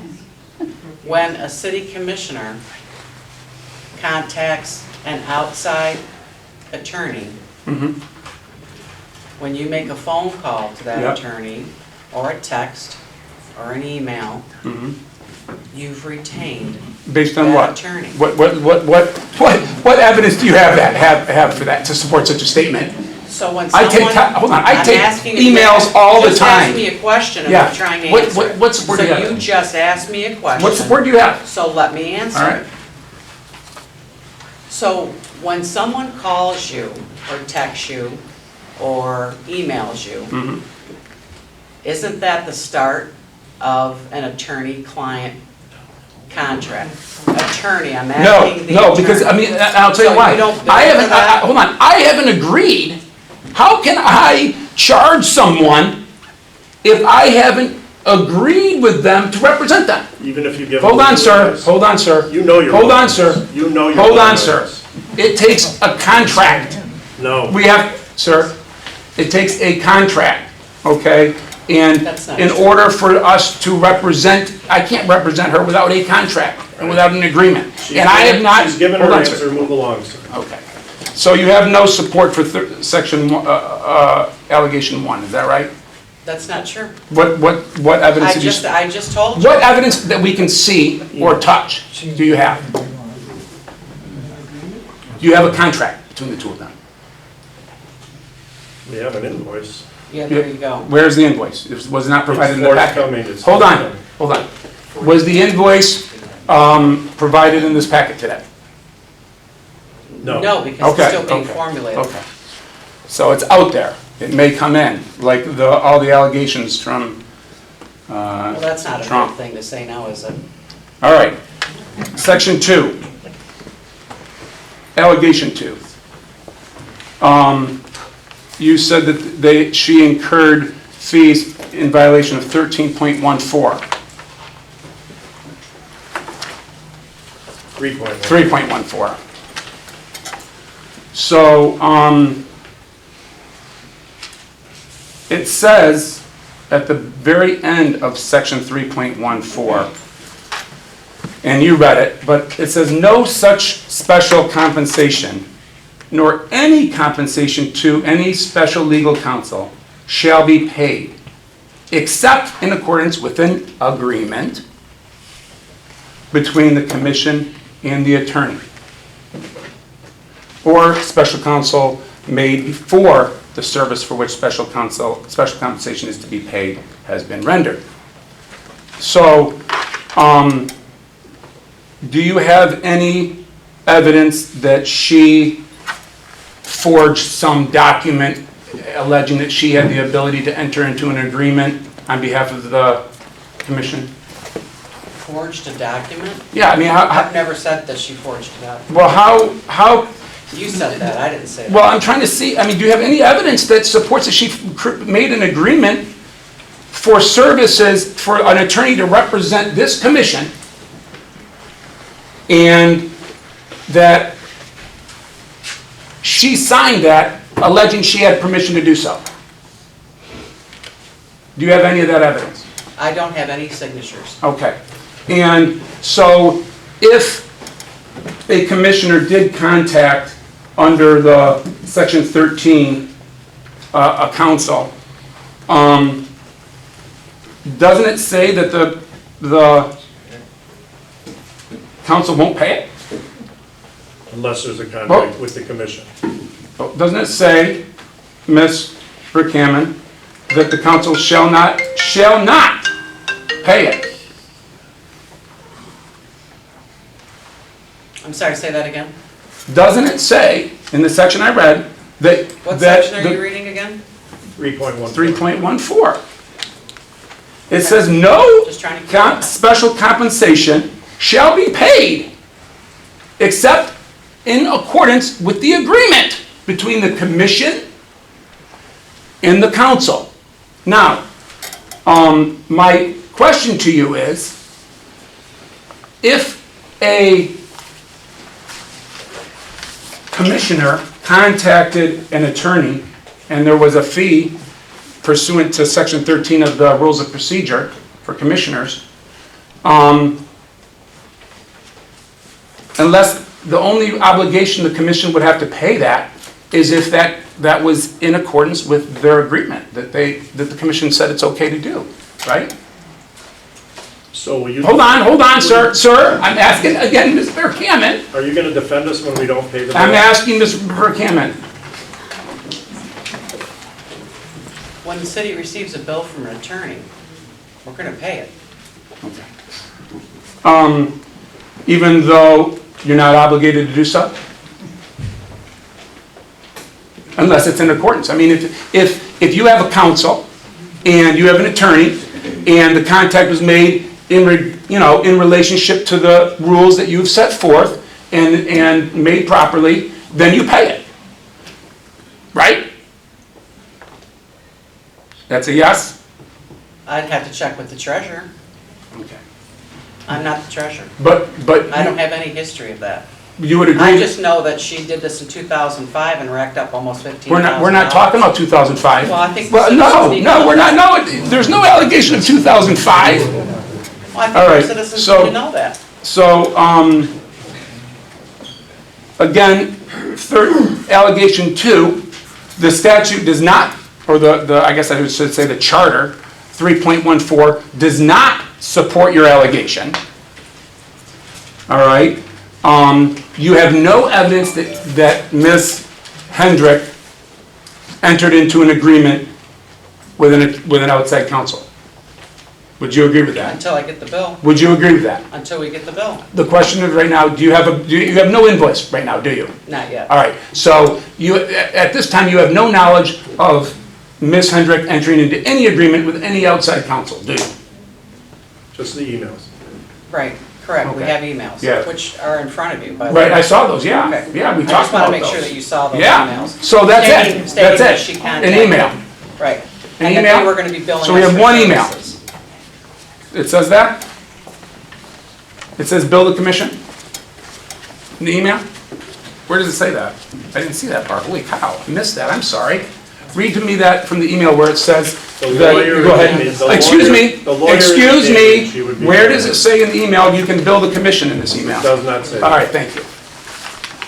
All right, under section, or allegation number 3. You cite that she received a contact from a department head, I believe. It And, says heads, there's 2. no, it says department head. Direct contact from 2 department No, heads. I'm reading, the one I'm reading that was signed on October 21st, maybe? Oh, that's a 1. But it says, Two department heads. in connection with an alleged Are you on did the right receive line? direct contact from department head, Megan Pierce. And Yeah, but I'm just, right, I understand that. Gotta put a period in there. All right. And did not communicate that to the city manager. 3.11. So, as I look through 3.11,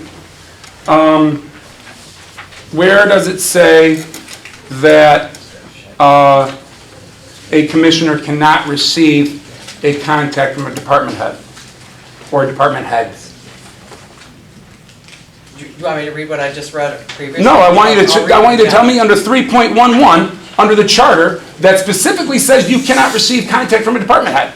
Madam Mayor, you can answer how you want. If you want to read what it says, you can do that. Because we're going by the charter. So Yeah. except for the purpose of inquiry, the commission and its members shall deal with the administrative service solely through the city manager. And neither the commission, I'm going to repeat that, Yep. and neither the commission nor any members thereof shall give orders to any of the subordinates of the city manager. So what order are you alleging in allegation 3 that Ms. Hendrick made to the department heads? What order did she give? She received direct contact. Wait, hold on. I asked you. I'm trying to I- answer your I- question. I asked you and an you order. are purposely trying to trick me. I asked you what order. What order did she You give? are purposely trying to trip me up. What order did she give, is the question. That was the question. I'm asking you to answer the question. Madam Mayor, you can answer how you want. What order did she give? In connection with an alleged personnel issue, Yep. Commissioner Hendrick did receive direct contact from 2 department heads and did not thereafter communicate the information to the city manager or the city commission in And- violation of section 3.11 of the city charter. 3.11 does not say that. There's nothing in this. We've read this. Where in 3.11 does it say that a commissioner can't receive some type of contact from a department head? Where does it say that? Except for the purpose of inquiry. I'll read it again. Yeah, it doesn't Except say for the that. purpose of Hold on, inquiry, ma'am. It the doesn't say that. commission and its members Yeah. shall deal with the administrative service solely through the city manager, and neither the commission nor any member thereof shall give orders to any of the subordinates of the city manager. So you would agree that there's nothing in that provision that I'm you not cited? going to agree. You haven't heard my question yet. How do you know what I'm going to say? Go right ahead. All right. So, you would agree that there's nothing, no language in that charter language that you've cited that prevents a department head from contacting a commissioner or from the commissioner listening? Right? When information is received from 2 department heads, Yep. But, Let her answer. okay. when information is received. Okay. This is not in the charter though, no? Okay, You're not citing the charter, right? But you're not letting me answer. Okay, go ahead. When a commissioner receives personnel. Hold on. Whoa. You're not letting Whoa. me answer. All right, again, Madam Mayor, just stop answering. Just I let guess him, let I him will. talk. all Let him right, talk. where is it in there that says that they can't do that? I just read it. All right, and actually, doesn't it say, actually, I mean, and I think it's an important thing, it says, except for the purpose of inquiry. So actually, there's no allegation that Ms. Hendrick reached out to a department head, right? Let's make sure we understand that. There's no allegation that she actually contacted the department head, right? Would that be accurate? In connection with an alleged personnel issue, Commissioner Hendrick did receive direct contact. Right, so she's the receiving end, right? So she didn't reach out. Counselor, it's about what you do with the information. Hold on. Don't ma'am. tell me to hold on. Hold on, sir. I'm tired of you fabricating. So All right, listen, stop. It's about the Just stop. You're not, right now, it's not your time to talk. The So, allegation no, involves what no. was done with the information. All right, so that's wonderful. It does what's done with it. Thank you. So where in 3.11 does it say something about what a commissioner is supposed to do with information once received from a department head? Where is that, where is that language? Except for, except for the purpose of inquiry, the commission and its members shall deal with the administrative services solely through the city manager. Okay, so, so that means that if it's for a purpose of inquiry, you don't have to go through the city manager, right? Because it says except for. And neither the commission or any member thereof shall give orders to any of the subordinates of the city manager. We don't have to worry about that second half because we know that there's no allegation she gave any orders. So we're moving on. All right, well, my question is, you would agree that she didn't give any orders, so we're only talking about the purpose of inquiry. But if a commission member has a question, they have an absolute right to talk to the department heads, don't they? If they want to make an inquiry about something, they can ask a department head. Or any other employee, right? This was a personnel issue.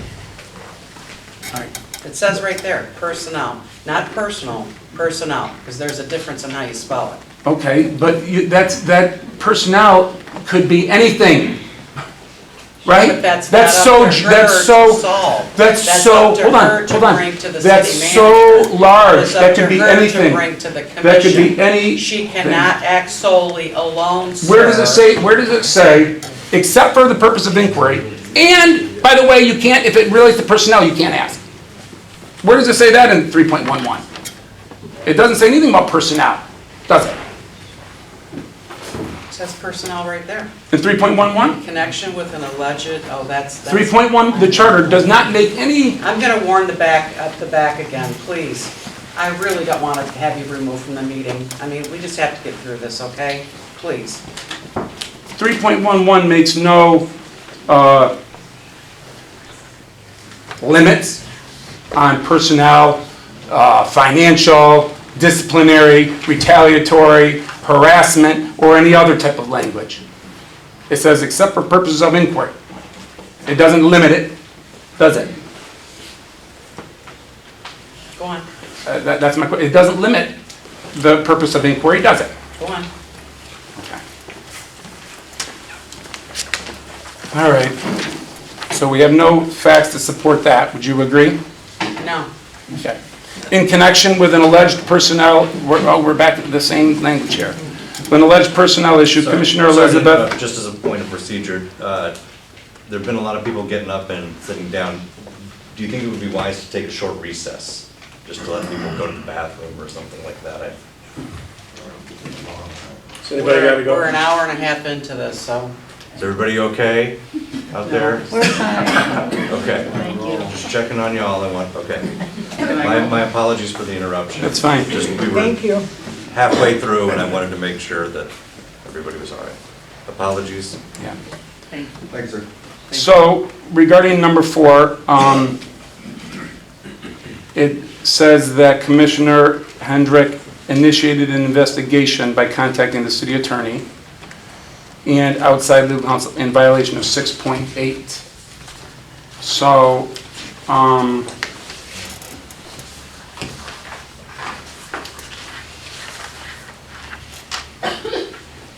doesn't it say in the very first sentence that under 6.8 investigations, any person shall have the power to inquire into the conduct of any department, office, Don't answer. or officer, Do not and to answer make that. investigation as to municipal affairs? You can't read it improperly, sir, listen. All right, fine, I'll read the whole Are thing. you kidding? You I'll are read- not reading that right. Oh, okay, I left out the first 2 words. You left out a lot of The words. commission, The commission or any person, or committee Hold on. authorized, or committee authorized by it for the purpose, shall have power to inquire into the conduct of any department, office, or officer, and to make investigations as to municipal affairs, and for that purpose, the commission may summon. So, this is a public body, right? What's a public? This body? this is a public body, the commission. I don't know the legal term of a commission. Is a commission a public body? You were elected by the public, weren't you? Yes. Okay. And you run a incorporated city, correct? Yes. City of Marine City? We help run. We don't run. Okay. City manager. Okay, you help, you assist, okay? And so that is a public function, correct? Yes. Okay. And so, you know, I agree with section 6.8. Any person should have the power to inquire into the conduct of its elected officers or the people that they employ, shouldn't they? I actually presented this issue, so the mayor didn't present this issue, if you recall, so I'm going to answer the question. I don't know Yeah, it is true. Hold on. Can I proceed? No, hold on, you cannot. You cannot, because I'm not asking you any questions right now. Well, the mayor didn't present this issue, I did. This was my issue number 4. I don't know that because we talked about number 6 only with you. But if you look at... She talked about number 4. She said the city attorney has confirmed. No, it says contacting the city. No, I said the city attorney In has connection with confirmed Commissioner Elizabeth that he was did contacted initiate- directly by Commissioner Hendrick. Okay, you're making that allegation August though. 20th, So let me 2021. just... Hold on. Let me give you my response. Hold on. No, don't tell me. Hold on, I'm not asking you any questions right now. I'm asking the mayor, I may come back to you. Thank Now, you're welcome. So, you would agree that a person should have the right to look into the municipal affairs of this city? It's not what this provision addresses. Hold on. Wouldn't you agree? Agree with what? That a person should have the right to inquire about what's going on in their municipality? A citizen? Yeah, a citizen. Tax-paying citizen? Bingo. Correct. Okay. And they should have the right to look into how the city employees are doing their job, what they're doing, right? Define that. They should have the right to know whether or not the city is doing the job of maintaining the roads, keeping the police keeping control and order in the city. And how would you like them to do that? I meant that how they go upon asking questions of their elected officials is their own business. I'm asking, shouldn't they have the right to do that? You're talking about citizens. Oh, I'm talking about a citizen. Tax-paying citizen? Yep. Yes. Yes. All right. You would agree that Ms. Hendrick is a tax-paying citizen in the city of Marine City? Yes. Okay. And so she also has these rights as well, correct? As a citizen? When Just you because sit she on- becomes a She sits commission- on a commission, so that So doesn't, she- I'm just asking you this Yeah. question. So if I was a citizen, because I am a citizen. Good. And I'm also sitting on the board, right? I can't just willy-nilly say, well, I didn't ask that as part of the commission, I asked that as part of it being a taxpayer. I think Right? that I mean, you, isn't there like a conflict of interest I there? don't think you give up your rights as a citizen because you're elected to the commission. Nor should No. you give up your rights on the commission when you act as a citizen. So you are still a commissioner. And so, So what's for, I'm just asking this Yeah. question, because I really don't know and you know. Yeah, I do. So as an attorney, you would know that, are you a citizen first, or are you a member of a board first? Like if I'm elected to this board. Right. Am I a citizen first? you're both. Or- You're both. So I'm right here? So I'm you not can't- one above you- the other? Yeah, there's no allegation that she just asking. abused her position as a citizen, is there? You know... Nor a board. I'm going to No, and there's no- oh, good, perfect. Stop for a second, Counselor. I just want to ask your indulgence for 1 second, because you guys are having an interesting conversation about an issue that's not an issue. Section 6.8 of the charter involves investigations, so the public knows.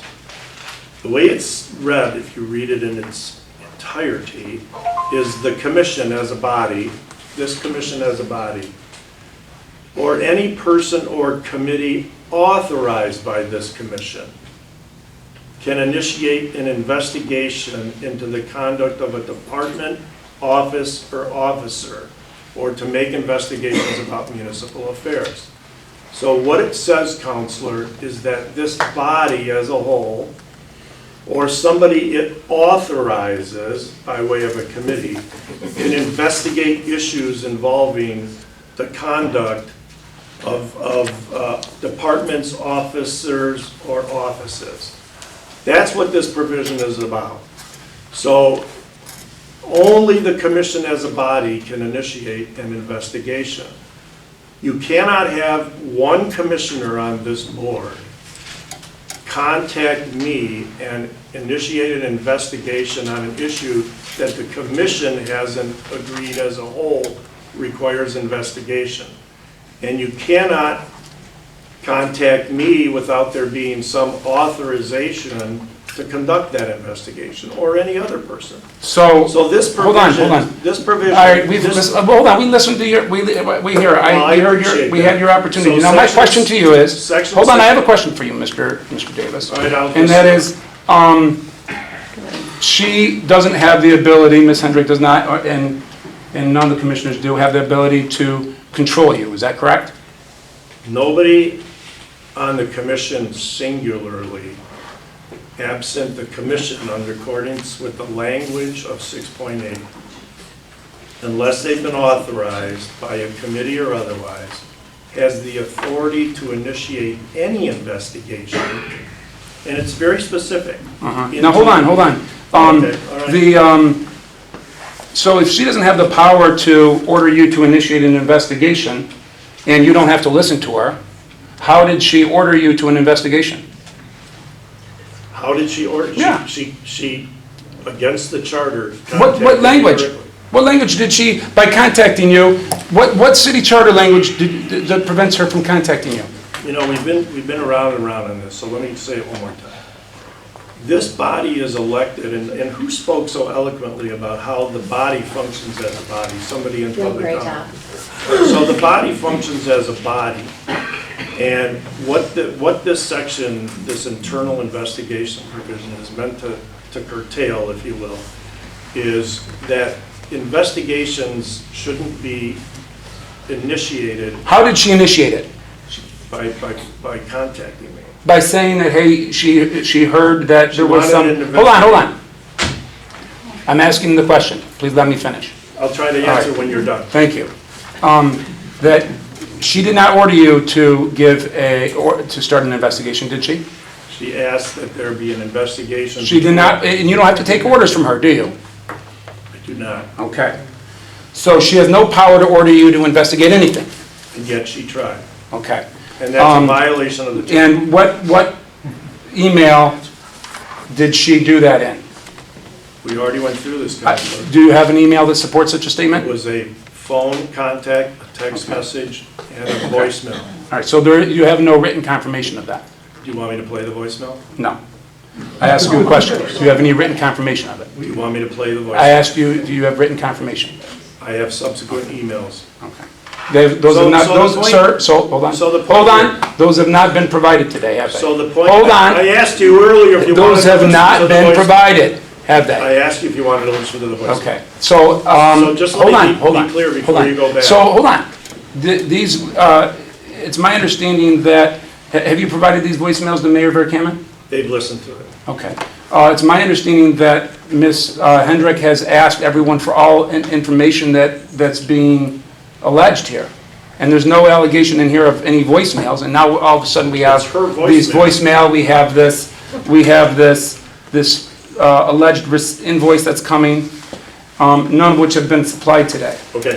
So, So I just wanted to make sure you understood what 6.8 is. I understand what 6.8 is, and I think the public understands what 6.8 is. I think they do. And I think that there's no language in there that prevents her from contacting you and asking you a question, Okay. okay? In fact, is this an investigation of her? No, I think, I've heard several people call it an investigation. I think she termed it as an investigation. I never heard those words. Okay. And it would not be an investigation. Oh, this is not an investigation? Okay.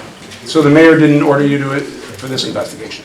The mayor wanted to bring the charges that she believes were violations of the charter. And when she made these, did she present you with any actual, No, no? So isn't it true that Mayor Klassen, Mayor Kreidler, I'm sorry, Commissioner Kreidler, Commissioner Klassen, Commissioner Callahan, Commissioner Bryson, Commissioner Ross could all start lobbying unsubstantiated allegations against each other? She could lob them against someone else? Any And there's no per- repercussions? Any person who believes that a commissioner is violating the city charter has the right to bring those allegations to Okay. this proceeding. You've Okay. read the So 5.4. there's, I and know it's so, not worded as great as it could be, but that's what it says. so, there's no substantiation to any of these, and, so she could do it, and they have to retain counsel or, attorney to represent themselves, and they go in front of this, that's the way this works? Nobody says you have to Okay. retain counsel. Okay. Back to Mayor Verkaman. In connection with an alleged personnel issue, Commissioner, Which one are you on? number 5, Hang on. Go ahead.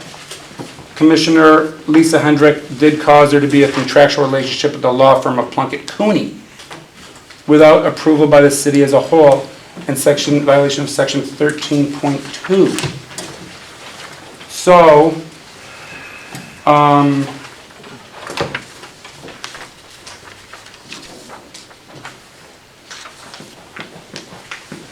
do you have any evidence of a contractual relationship between Miss Hendrick and Plunkett Cooney? Yes, Where is that evidence? it's in your packet. It's an email. Do you have any signed agreement between the parties? No, Okay. Isn't Plunkett Cooney already under a contractual relationship with this commission? I don't know. Isn't that true? With what? They're already representing you in terms of HR law? Not on the matter that she called. Right. Hold on. The question is, they're already retained by this commission, aren't they? For HR, human resources issues. Correct, that Okay, are so- initiated by the so, city hold on. manager, not So, the hold sole on. city commissioner. My question to you is, we have a retained counsel, not by her, but by the commission, Plunkett Cooney. We have an allegation of impropriety. We don't know whether it's true or not, but we have an allegation, a formal complaint against the city manager, all right? And the procedures of this body allow for a commissioner to reach out to legal counsel in that situation, don't they? No. No, you cannot hire an attorney alone. How did they, what evidence do you have that says that she actually hired the attorney? There's an email in your packet. That doesn't, that attorney was already hired and retained by this body. Plunkett and Cooney as a Yes. firm was. Yes, the firm was. That's right. I'm not done speaking yet. Okay, The firm is retained by the city. okay. There was a specific attorney assigned to Commissioner Hendrick, which caused, again, who's paying for that legal bill? But he was Hold named. on 1 second.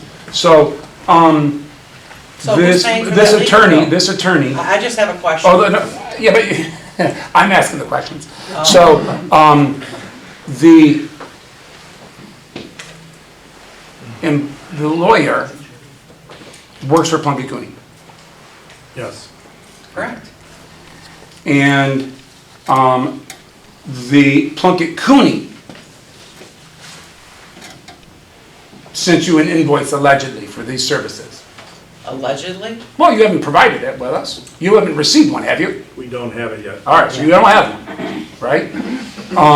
But that would be coming from Plunkett Cooney, is your understanding, They were asked. all right? Not from this specific attorney. I don't know. I mean, From the firm. the attorney worked, yeah, from the firm. That was already on retainer agreement.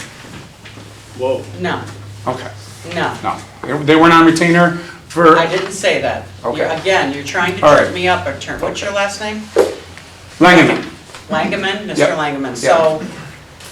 So, we, as a city, have retained Plunkett Cooney, just like every city Every has. city every has a city Plunkett Cooney? Has, can I finish? Yeah, finish. Every city has an HR attorney firm, correct? I mean. No, for- I don't know that. I have no idea. Oh, well. Do you know? Every city has a... I'm pretty sure.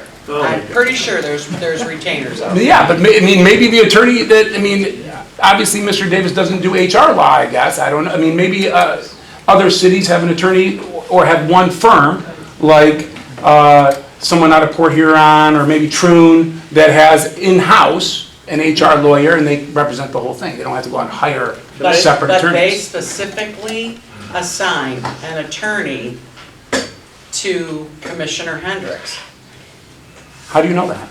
You've got the email. Yeah, but how do you know they specifically assigned one? You've got the Because email. Yeah, but hold on. Read You all the don't- emails. I've read the I don't emails, think there's you- I don't nothing, think you did there's your nothing homework. there that says that I was she has a. contacted Hold on. directly by There the was- lawyer. Hold on, sir. There was nothing that says that she was not representing that in relation to the firm, number one. Oh. Number two, she has the opportunity and right to do that under section 13. Because it dealt with an impropriety of the city manager. You can't go to the city manager. And there's nothing in here that says, that you've cited, that says that she's required, by operation of this charter, to bring this allegation in front of the commission within 24 hours or anything like that. You've cited no such language. Now, probably, there needs to be some better procedures written for how to deal with formal complaints and other things in this charter. I think probably everyone agrees that this charter probably needs some revision, all right? But right now, there's nothing in there that she violated. There is nothing in there that she violated, all right? And this is purely a witch hunt. It is unsubstantiated allegations on the idea that maybe something is wrong here. And you have no proof to support this. No witnesses to support your allegations, no affidavits, no legal documents, no contracts or anything else. Right?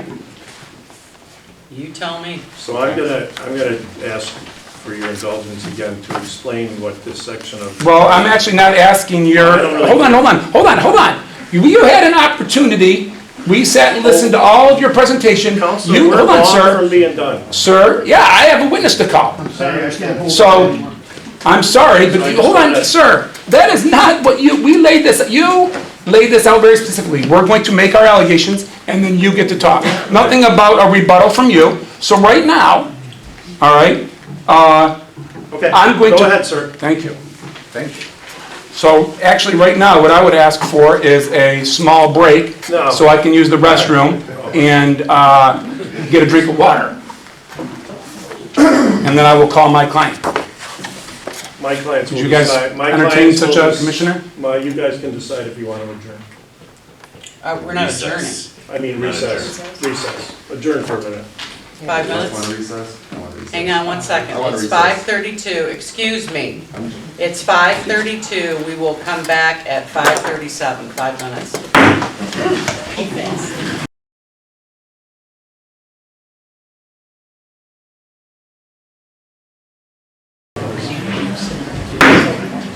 Okay, we're coming back at 5:41.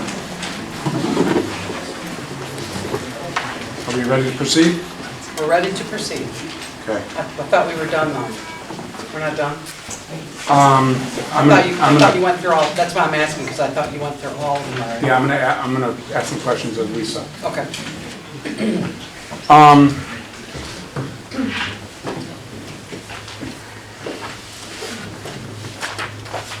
Let's start with number 6, Lisa.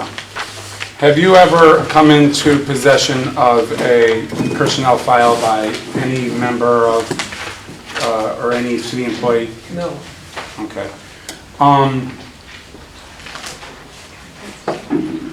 Did you come into any document that may have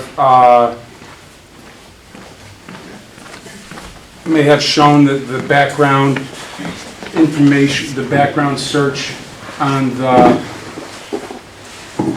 city manager may not have been up to par with what was done, was ordered by the commission? Yes. And what is that document? This document here that Can you read it for me? Yep.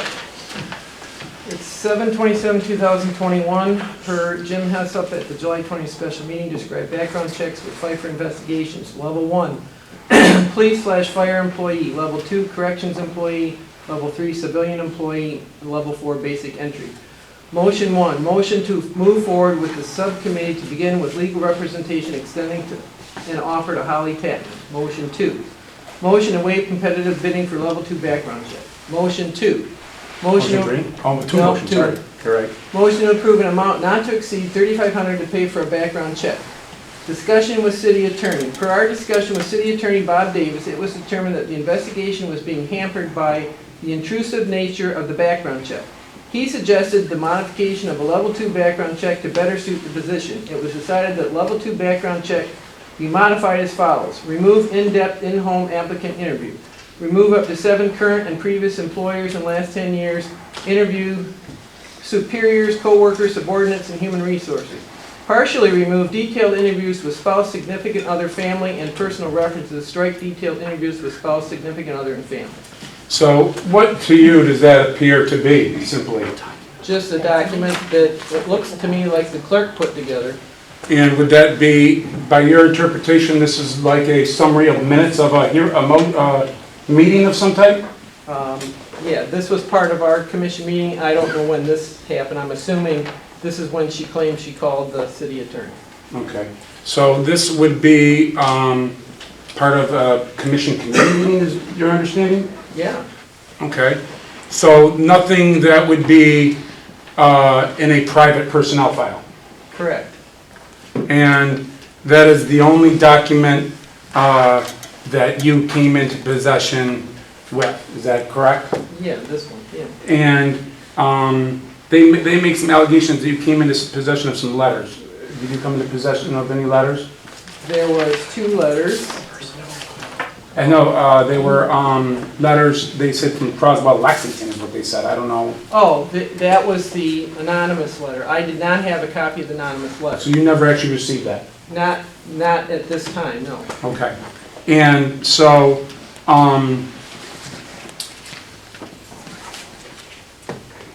there's nothing in here that would require you to, I mean, is there any charter order that says you have to bring this directly in front of the commission because you received this document? No. But I did take it to him at the September 2nd meeting and he passed it out. Oh, you did? Yeah. So you did bring this to the attention of the commission? Yeah, I waited till a public meeting. Okay. And was it the next public meeting that was available? Yes. Oh, okay. Can I see that document? Yeah. I just want to verify. We've never seen this. Okay. Can I just see that real quick? You handed this out at the meeting? Yeah. Okay. I'm gonna start with down here and you guys can move left to right and pass it down. Was it that or the letters? You did not hand that out. Well, maybe I didn't hand that. I handed these 2 out. Okay, So you did not hand out that one? I had it there to hand out. You just said you handed it out. I'm just asking a question, Lisa. You said you handed that out, and I'm I asking, thought I had handed it out. There was So you only did one not copy. hand of it out. that. All right, There was only one copy of that Hold on, actually, I let, and it here, was in hold on. the personnel I file. let you go through your entire thing, and then I cross-examined your people. And so, how about we follow the same procedure that I offered you? Okay, Thank you. you're welcome. So, So I had copies, meant to hand it out. I must not have handed that out. I did get to these 2, okay. but All right, so, But I read that to Mr. Davis over the phone, so he was aware of that. okay, you did. All right, and, Chris, is this the letter that? hold on. I'm just asking, I gotta know where this came from. This was the only copy, these were Hold your on, personal notes. ma'am, right now, I'm actually asking questions of Miss Hendrick. I'm just asking a Yeah, well, question. right now, this is not, you had your opportunity Go for ahead, we'll that. come back to this. Okay, we'll come back to it. So, It's taken out of the personnel file. did you have, was there anything in that, is there anything in there that is private? No, That would not be coming out of personnel file? it should not be. It'd be a public record. Yeah. And you did not take it out of any personnel file. Correct, In fact, you didn't create that document. correct.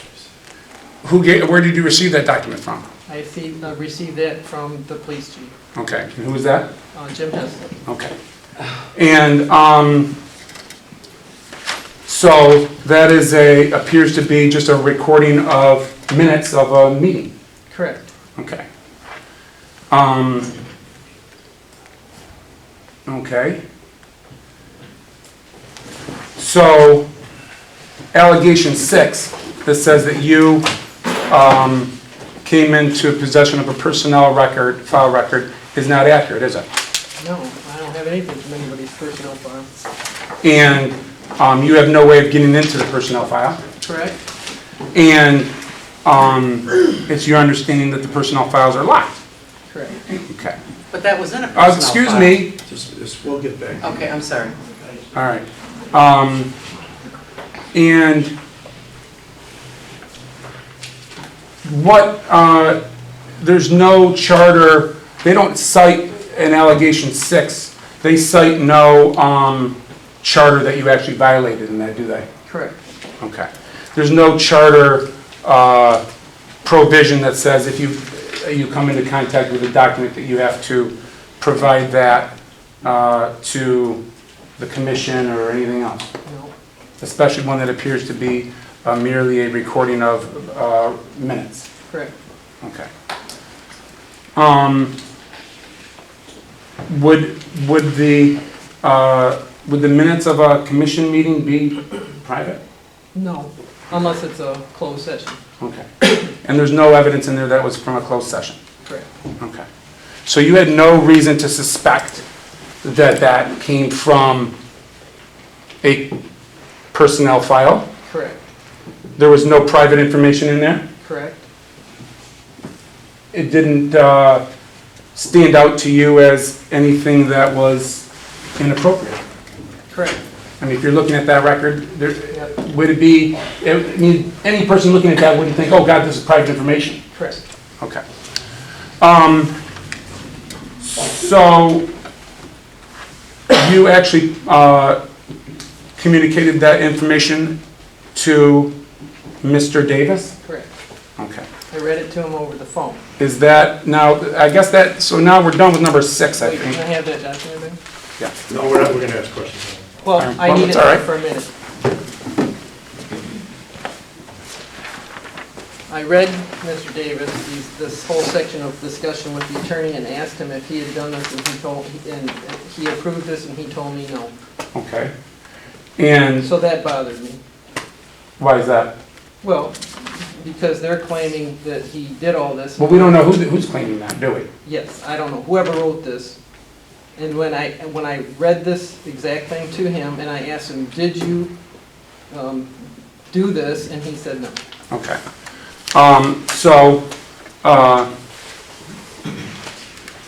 Going on to continuing with your conversations with Mr. Davis, did you order him to initiate an investigation? No, I basically told him what the status was, the information I had. He said he was going to initiate his own investigation. Okay, so you just told him what you had learned, Correct. and he said, I'm going to do it on his own initiative. Correct. You haven't, He said, I have to go out and investigate this now. okay, and you didn't order him to do so? No, You didn't ask him to do so? no. I just provided the information. Okay. And you have no power to order any investigation by him, do you? Correct. Okay. And is there any charter that prevents you from, any charter that would prevent you from contacting the city attorney? No, everybody on the board contacts him. Okay. On a regular basis. In fact, they even I contacted. don't, I've never contacted. Hold on, the city again, attorney. Never. Ma'am, I asked you a bunch of questions and you were like shaking your head and you didn't want to talk, and now all of a sudden you want to talk. Well, You want- tell the truth. Hold on, stop. Tell the truth. Stop. Stop. Just let At the September 2nd meeting, our city attorney said that he had 3 phone calls from the people here because I was parked over at the police station. Oh, okay, And I guess that was a crime. all right. So obviously they you were are parked away. contacting him. All right, so,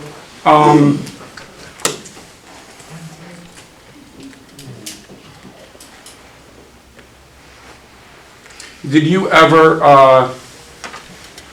represent that to any attorney or any other person that you were looking to retain or engage into an agreement with an attorney? No. Other than Mr. Davis, outside of Mr. Davis? As far as Plunkett and Cooney? Yeah, Plunkett Cooney, any other attorney firm? Yeah, no. Okay. And it's your understanding that you received a formal complaint? Correct. And by a city employee? Correct. And a city employee has the right to make a formal complaint to a commissioner? Correct. And there is in fact some personnel policies and procedures in the city of Emily, city of Marine City that has been published, is that correct? Correct. And you have some language there, is that correct? Yes. And can you please highlight or at least let them know what section you're in so that if they want to follow along, they can, what page? I'm in the Personnel Policies and Procedures of the City of Marine City Manual, page 5. It's going to be more than page 5, isn't it? Or no? That's the Yeah. piece I'm on. Oh, yeah, you're right, page 5. It starts on page 4. Yeah, so it's And on that's page- actually the starts on page pertinent 4. portion of the Violations of this complaint. policy. Okay, all right, So so read from go, there. scroll over to page 5 and read the section that relates, No, the no, relevant section. 4, first section, Please. that's where you gotta start. Pardon? You gotta start from page 4, the first section. That's where the harassment policy starts. I understand, but we're only talking about a certain section of it. I mean, if you want to read it, you can, but it doesn't matter. So it's the second paragraph of page 5, correct? All complaints will be treated seriously and investigated. Further, anyone in a management or supervisory position who becomes aware of any potential harassment or discrimination, even if told in confidence, is required to notify their supervisor, the city manager, the city attorney, or a city commissioner who is not subject of the concern immediately. Very good. All right, is there anything else you want to read? Let's see. Employees are required to report any inappropriate and retaliatory conduct within 3 days to one of the individuals who is not subject of their concern. Their supervisor, city manager, city attorney, or a city commissioner. Okay, so you were within your rights to accept a complaint? Correct. Correct. And looking at they have the right to bring it to a city commissioner if it deals with someone that's in a supervisory position, correct? Correct. And the complaint you received, what dealt with a person in a supervisory position. Correct. It dealt with the city manager, is that right? Yep. And did it deal with anyone else or just the city manager? No. She named the city manager, the clerk, and the attorney. Okay.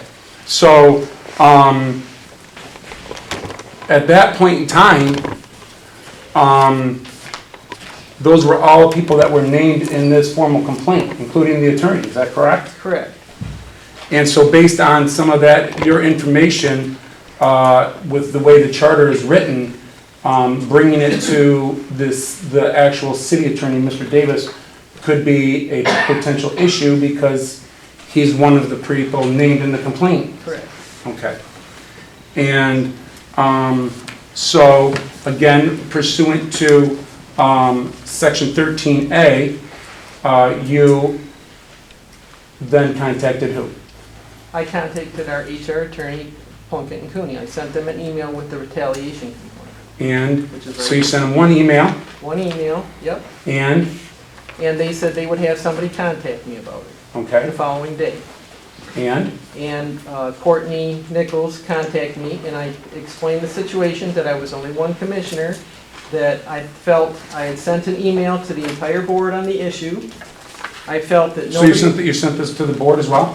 Yeah, the whole board got her complaint. Oh, okay. And then I sent them an email saying, we need to do something about this, we need to have a special meeting, we need to talk to our HR attorneys. We couldn't go to the 3 people that were named in the complaint. Okay. I asked them, what is everybody gonna do? I got not one response from any of the Okay. commissioners. So how long was your phone conversation with Plunkett Cooney?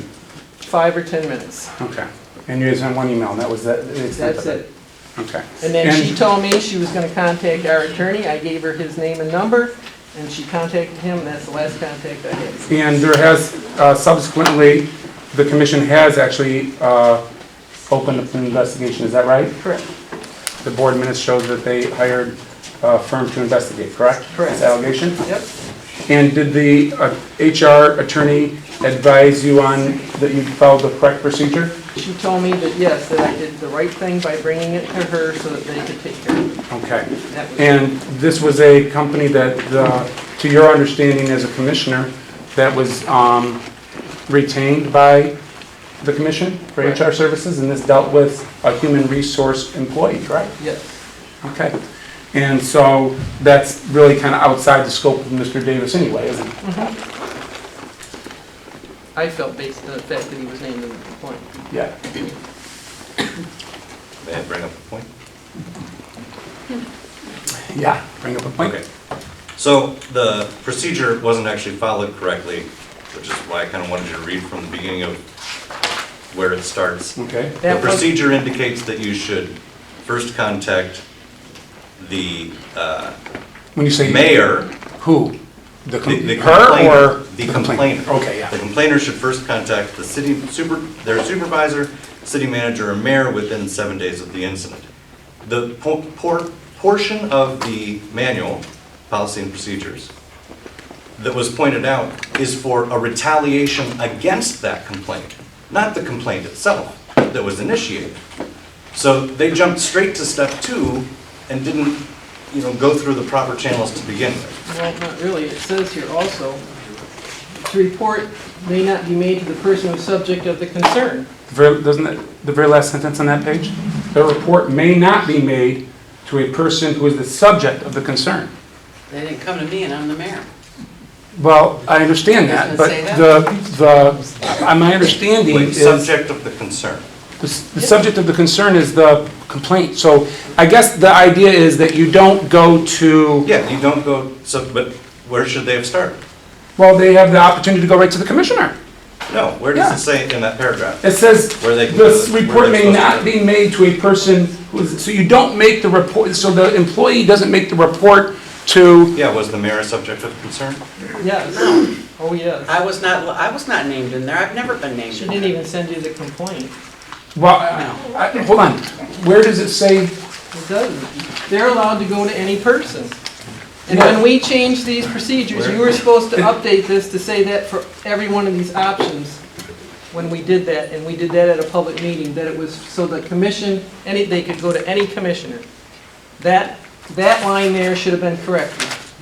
Because you did it through the whole document. Well, it should have been... Well, I mean, It should say the supervisor, city manager, mayor, or the commission. It's not just the mayor. So I guess the complainant went to her. Went to the whole Well, commission. went To the whole commission. The whole Correct. commission, sorry. Who But- after I reviewed our policies and procedures manual, Yeah. saw, I'm a newer commissioner, Yeah. I just can follow the letter of the law of what we Right. have written down here. So- I received a handbook at the beginning, Mhm. and this is what it said.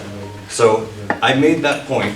The commission, as a body, ended up calling a special meeting, and then we ended up dealing with this. So, well, hold on. I guess my point is What? that, hold on.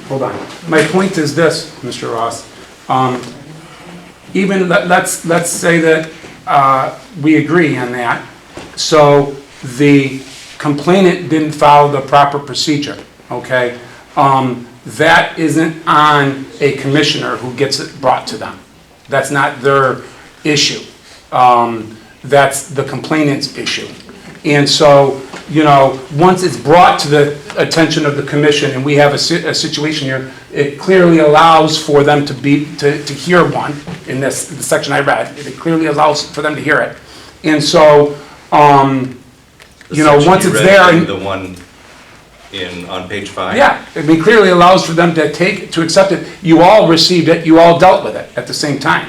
So, and really, what allegation that has been made, that is really a separate issue from what she did. Okay? Because her issue is, once they have the complaint, they have the ability, you have the right to contact an outside counsel who was, in the HR, clearly under section 13. And so, the issue really isn't what the complainant did. she may or may not have followed the right procedure. Maybe she should have went to the mayor first, or only the mayor.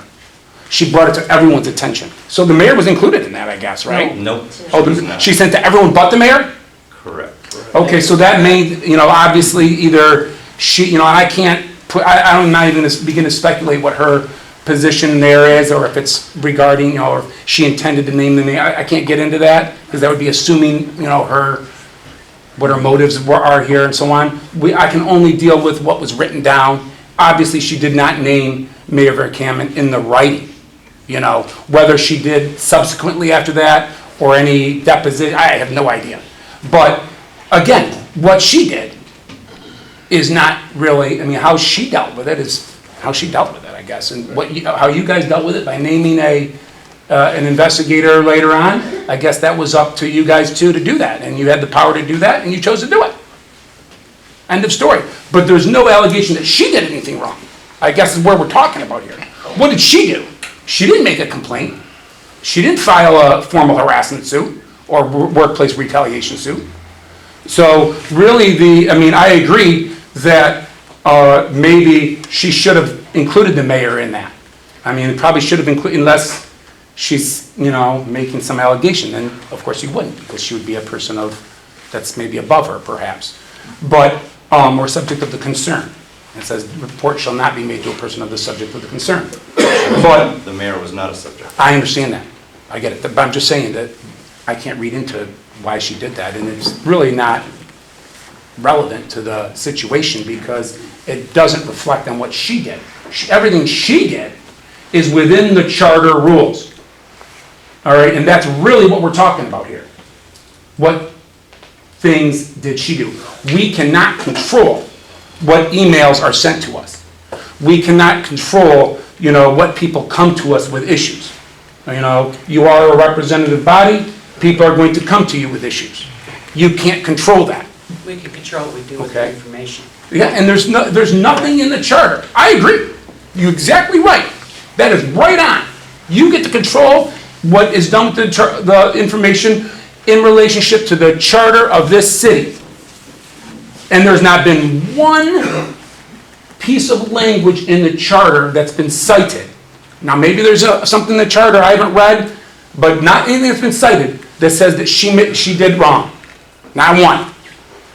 There's nothing in there that says, that she must come to the commission immediately, that she must do this.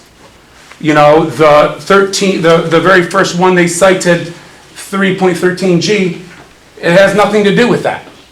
Counselor, are you asking questions or? Yes, I was referencing Mr. Ross. He kind of wanted to interject there, and that's okay. So I thank you for that. All right. So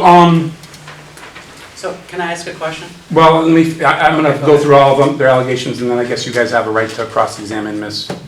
Hendrick. Cross-examine? Just ask questions. Yeah. Same thing. Same thing. Yeah. Well, we're not under oath or in a court of law. Well, okay. We're just asking questions. We just had, all right. Hopefully everyone's telling the truth here.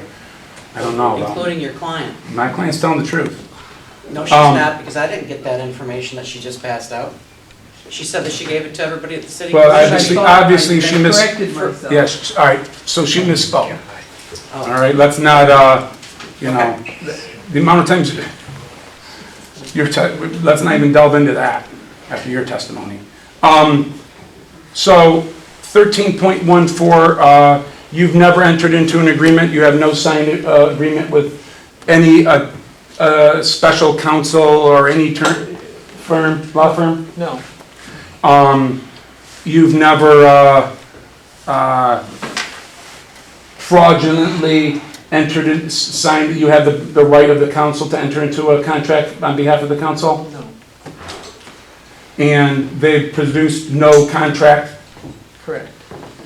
And your understanding was that this email, were you actually thinking there was going to be any charge there? No, not for a 5-minute question. Yeah. Concerned just to get this moving. Yeah. Because I was concerned about liability. Okay. And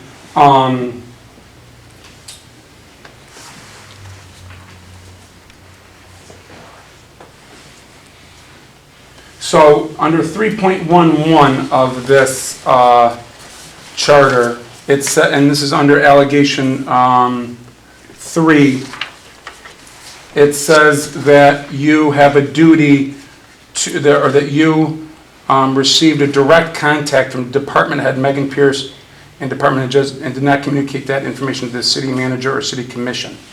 Do you, under 3.11, where does it say in there that you cannot receive, have a direct contact from them? Nowhere. Did you give any department head, Ms. Pierce, Mr. Heslop, any orders? No. All right.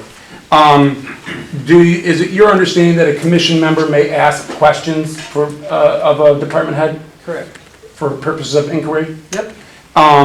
You have never received a personnel file. Correct.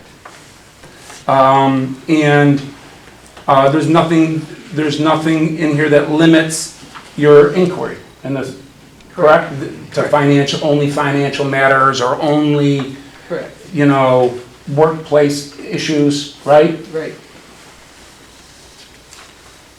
So you would agree that allegation 3 also doesn't, there's nothing in here that you violated in allegation 3?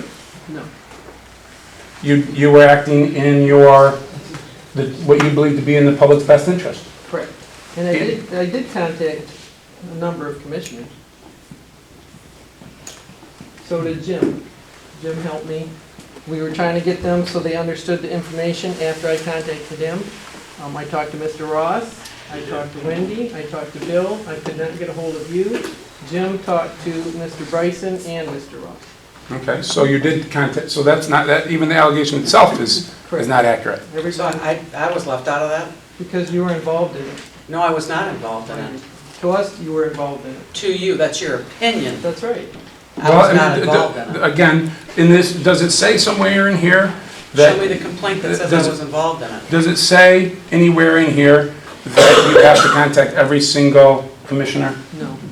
Does it even place a duty on you to do so? No. You were only doing that for the purposes of openness? Yes.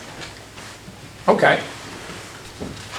Well, that's not really open when you exclude someone. All right, and was it your understanding that for some reason that the mayor was included? Yes. But she was not named in that letter. Would you agree? She was not named in that letter, no. Okay. But again, you had no duty to contact those people, correct? Correct. You just did it out of openness, correct? Correct. Okay. That's not open. So,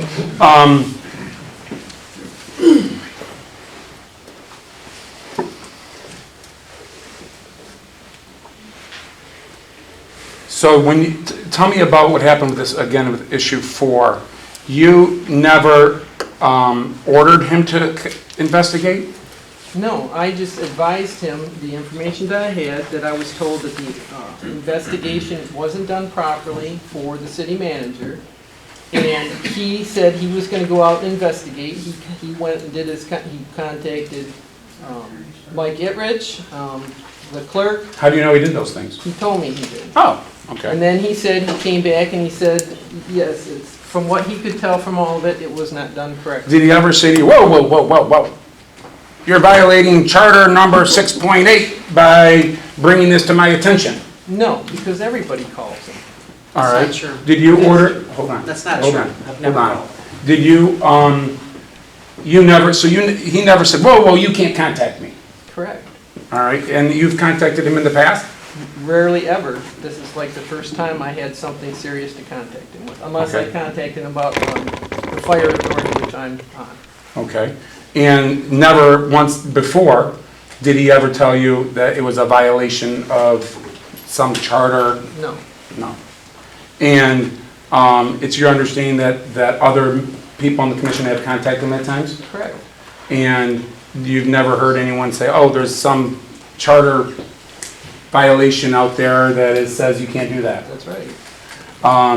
And you have no power to order him to investigate anything? That's correct. The commission has the power to do that? Correct. Okay. And also, you would agree that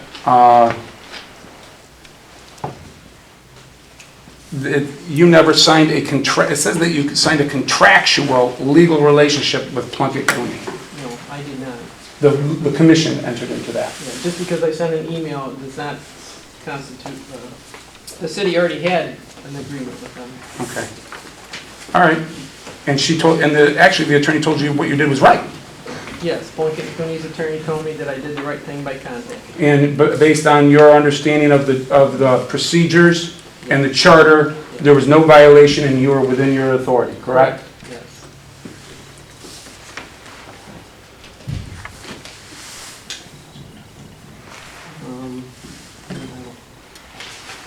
Not this time, I think. Not that I can think of. All right. Then I will pass the witness to the commission, if any of the commission members would like to ask a question. I just have a couple and then the commissioners can chime in. So the document that we received today, the clerk has indicated she made one copy of that document and placed it in Holly Tapman's personnel file. She never made another copy. It's her who drafted that document. Hold on, I have to object because you're actually relying on testimony that we have not heard yet today. Okay. So again, this is like, All right. like you're, Skip it. hold on. Skip it, I'll start over. Okay. Where did you get the document that you produced today? I got it from Chief Heslop. Do you know where he got it? You would have to ask him. Okay. Do you know who typed that document? No. Would it surprise you if I said it was typed by Clerk Baxter? No, I guess probably not. Looks like stuff that she would put together. Ms. Baxter, did you type it? Whoa, hold on, hold on. Now, let me ask you, I typed it. hold on.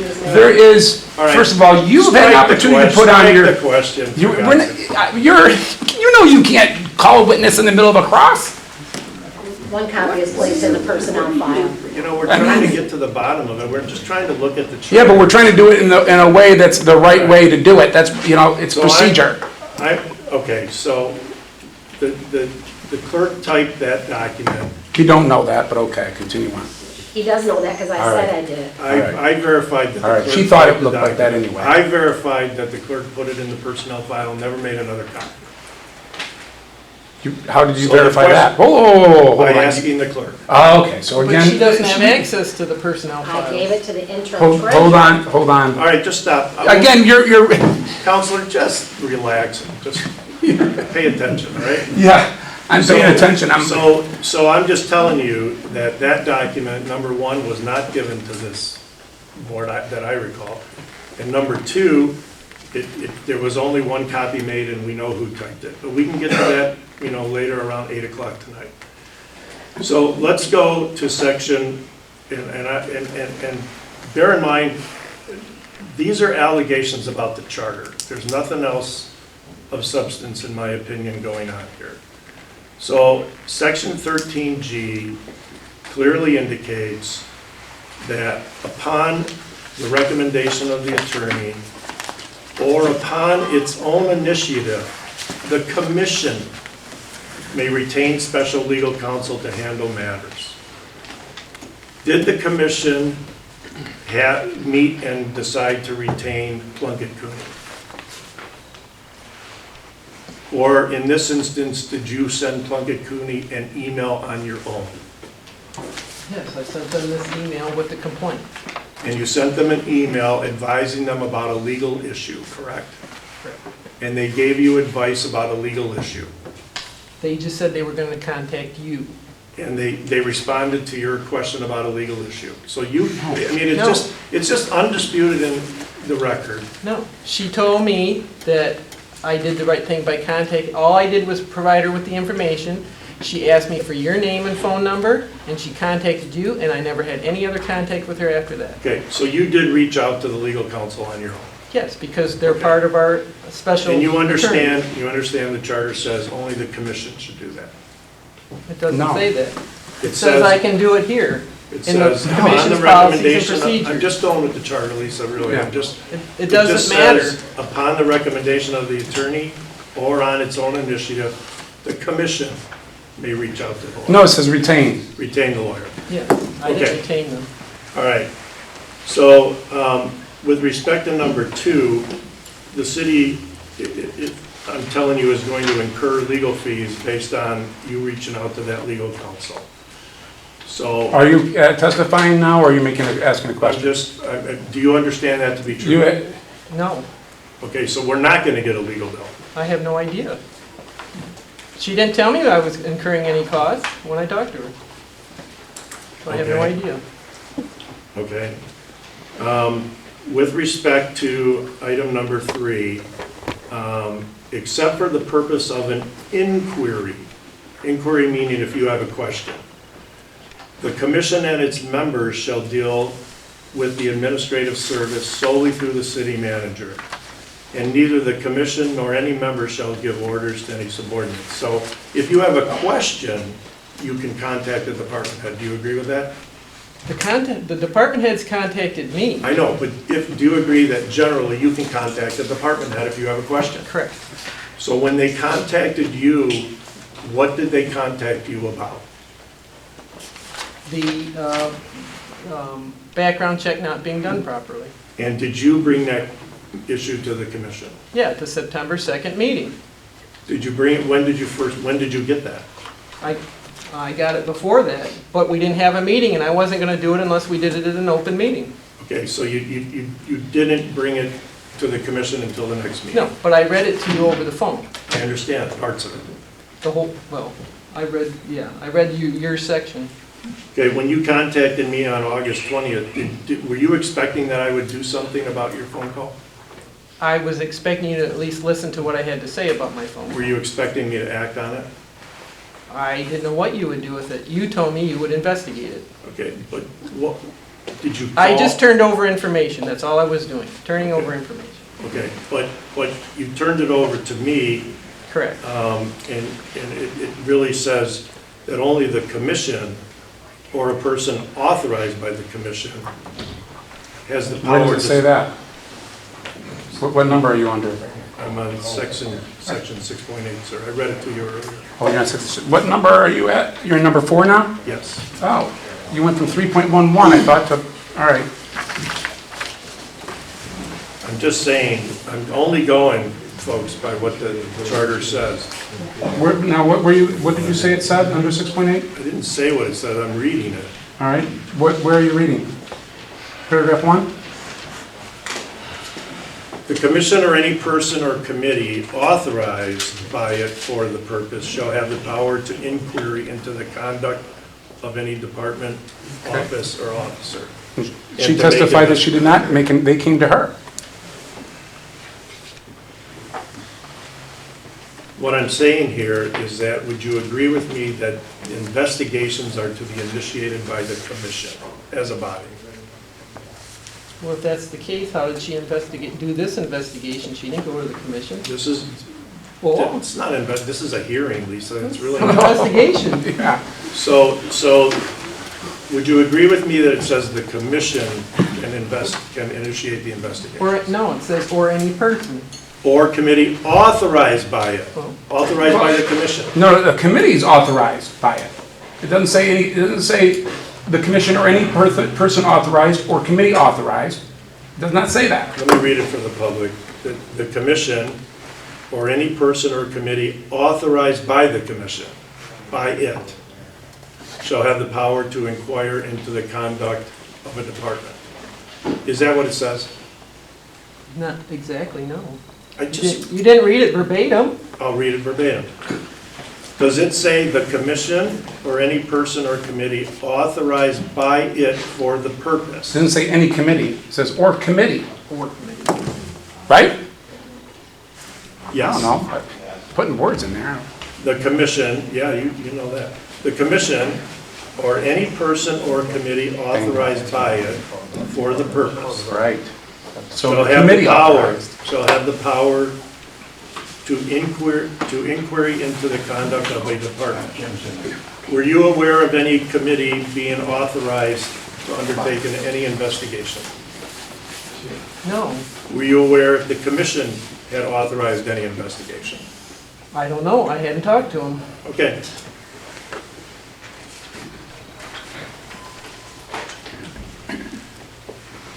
When, in your opinion, is a contract established with a lawyer? Can you repeat that? When do you think a contract is Calls for a established? legal conclusion. And Don't answer me. a lot of your questions ask for legal conclusions, Counselor, and you wouldn't let me object. So what we're saying under number 5, Lisa, is that when you reached out to a lawyer, when a lawyer gets a phone call, under my understanding of the rules of ethics, and once you contact a lawyer for the purpose of a legal issue, you are establishing an attorney-client relationship. Doesn't require a written retainer. And the concern here is that by reaching out to the lawyer, you established a contract. Do you think you established a contract? No. Okay. I did what it said I can do under the communications here. Asked a question. Okay, and with respect to the again, with back to the document that you produced this evening, you're not aware of who typed that?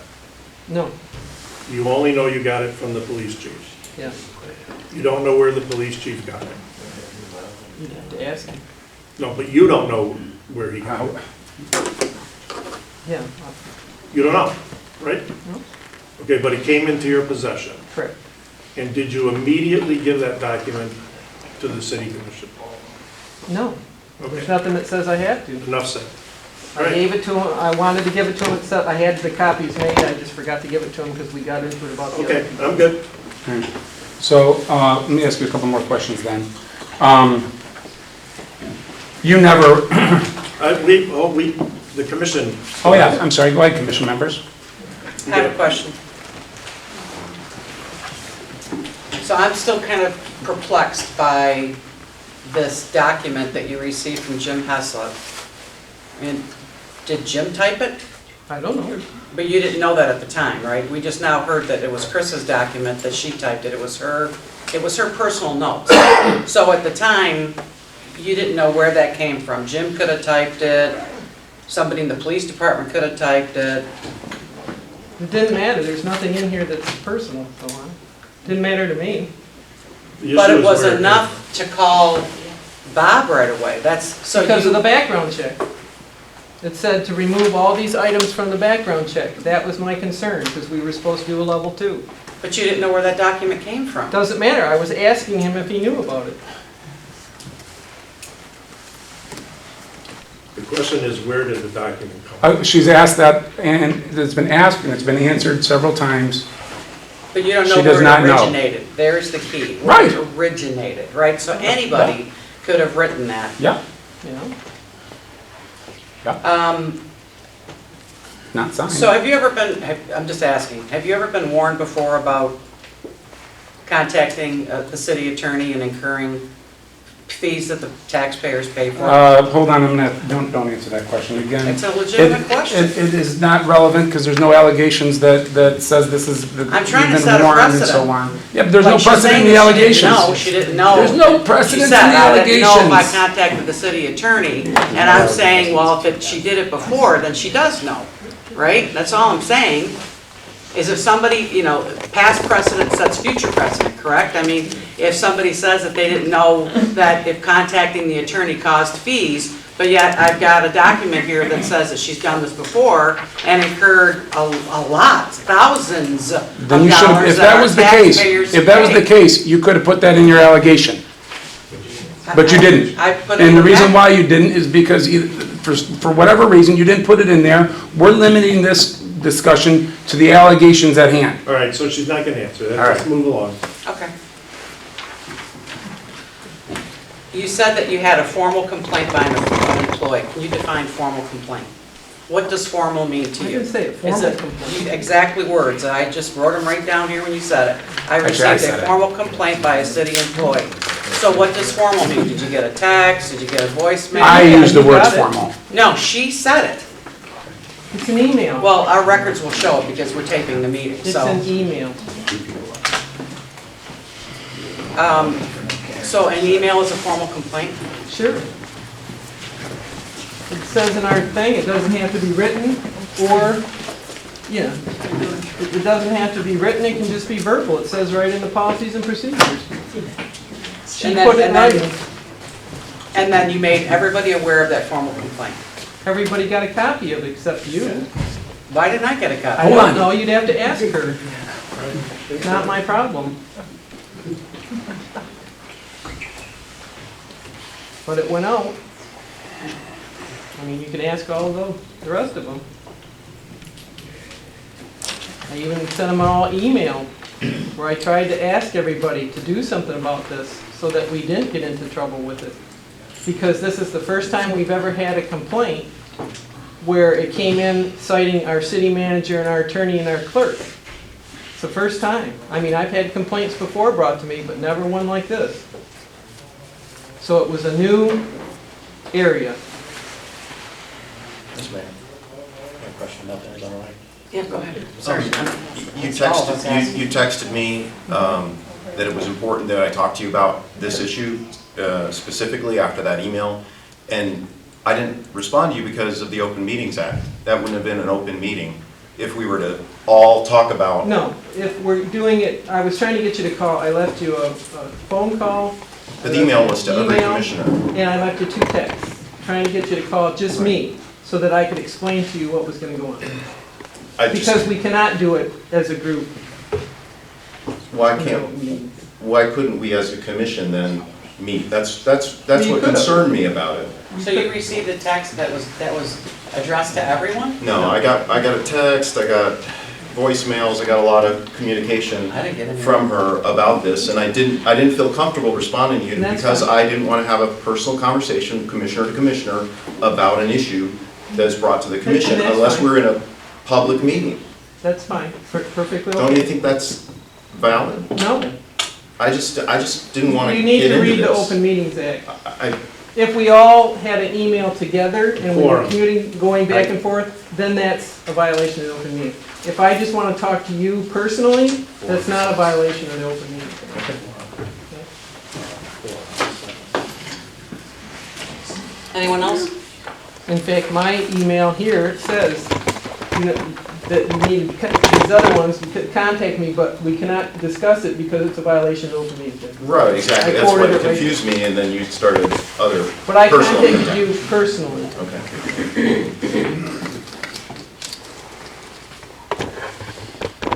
Okay, so, I don't think, Is there any other commissioners have questions? I have no further questions of Ms. Hendrick, so at this point in time, I guess, I would ask. I have one. Okay, go ahead. So, after you sent the email request saying, everyone, we need to look into this matter, we need to figure out, take it seriously, why did you go out on your own? Because I never got a response or a call back from anybody.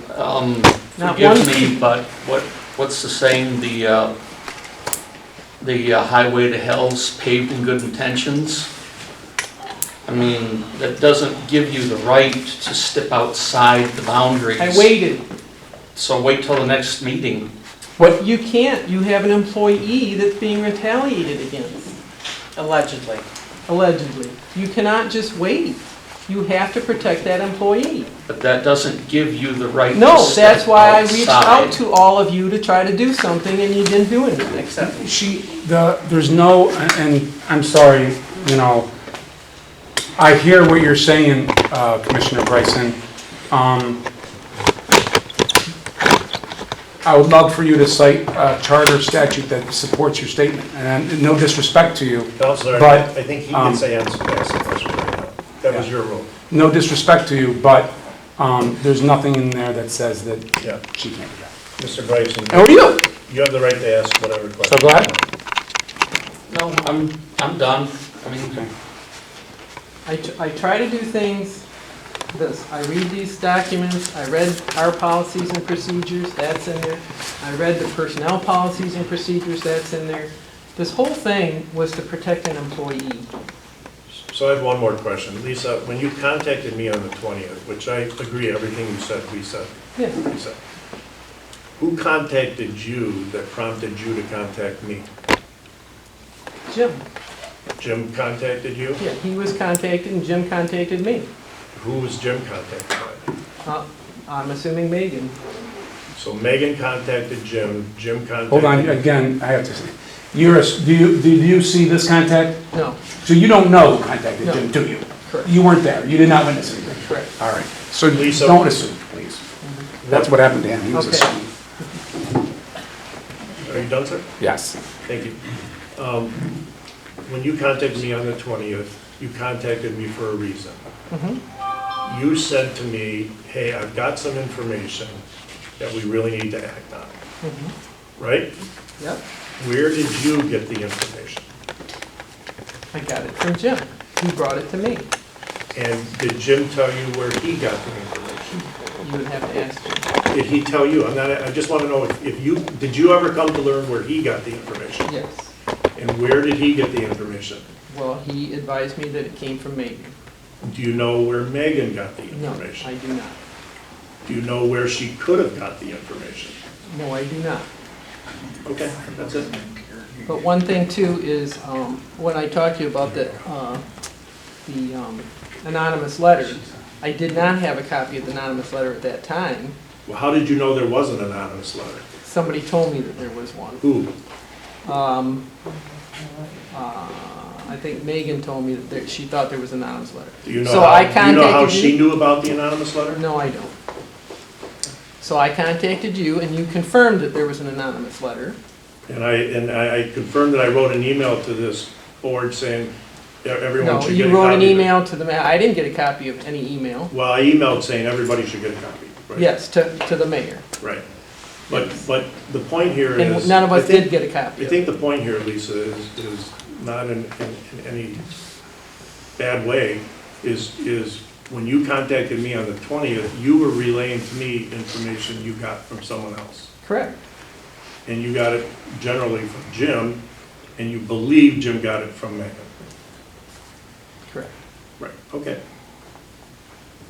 So there's, and again, you know, you had no way of verifying the legitimacy of this. Correct.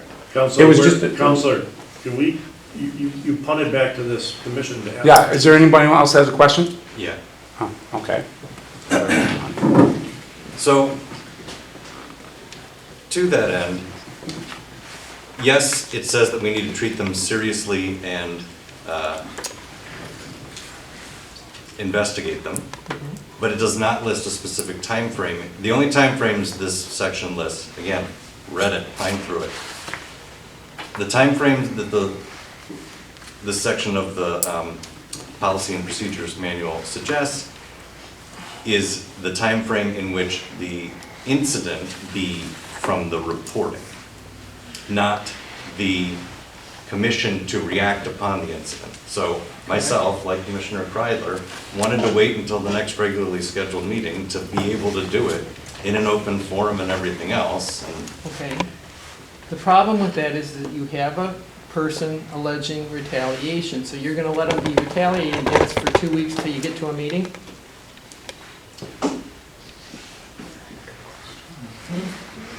You can't do that to an employee. That's why I begged you guys, that's again, why I that begged goes- you guys to do something that sooner goes than back that. to where, you know, in terms of contacting the employee, have them do it through the proper channels that were listed in the procedure to begin with. It is.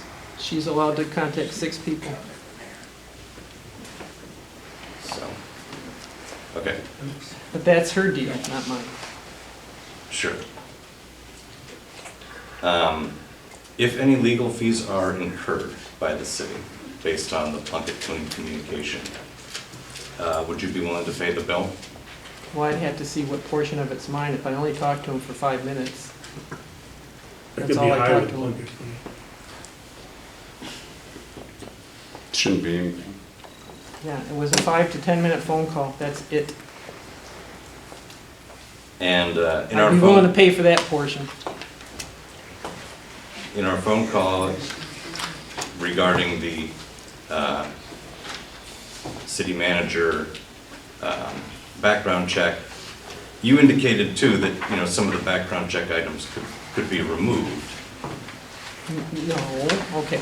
You said you agreed that certain ones were, over the top and. Only you the were okay medical, with them. only the medical. I did not agree to the rest. But I also told the committee, this board voted to do a level 2, and they needed to stick to that level 2. And somebody dumbed it down to way less than a level 2. Right, which, when we met, we all agreed that that was no good. And, the city attorney. Correct. And nothing's happened since then. There's been no investigation completed, there's been nothing.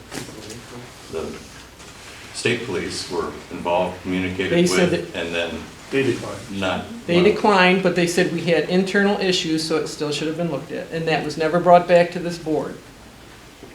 He sent us an email, but nothing was brought back to the board to discuss that part of the investigation again. You remember a meeting?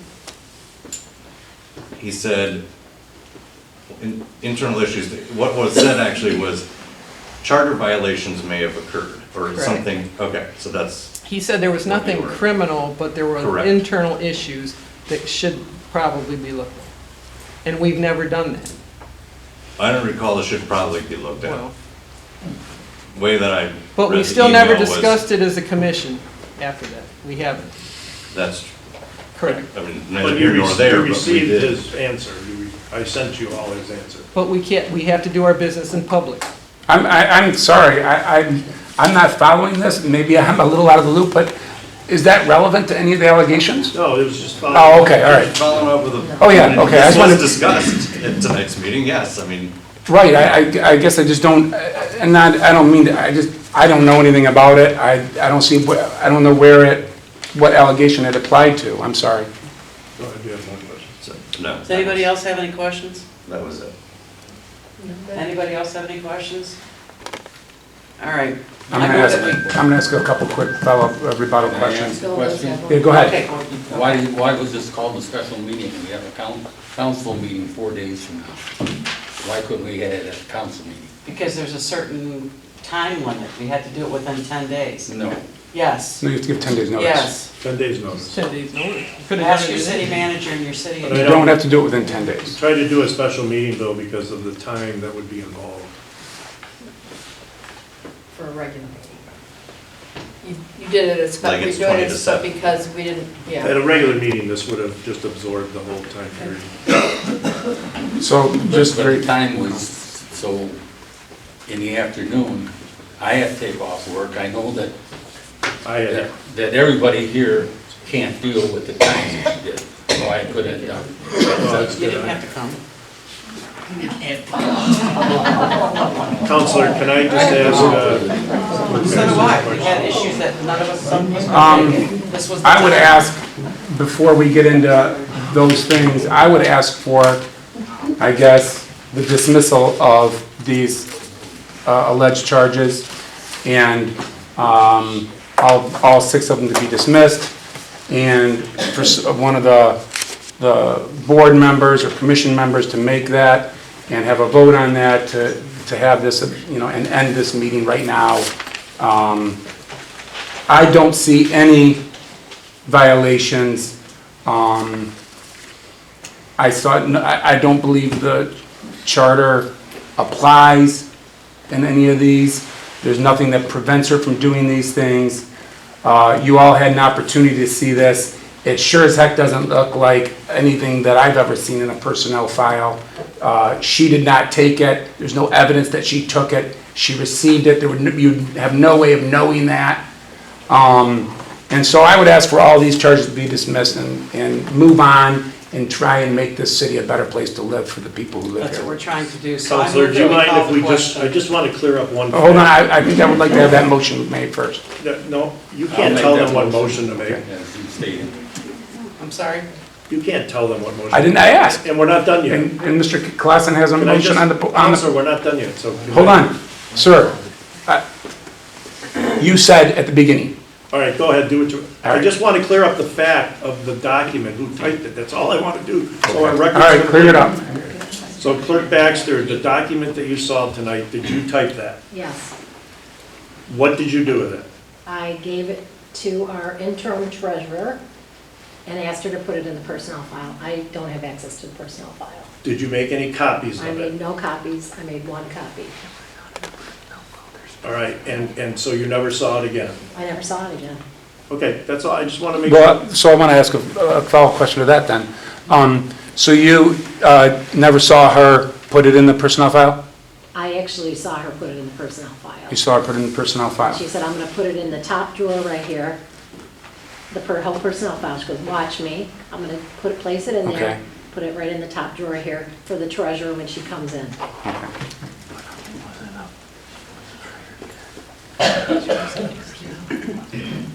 That's all I want to Was, when did that happen?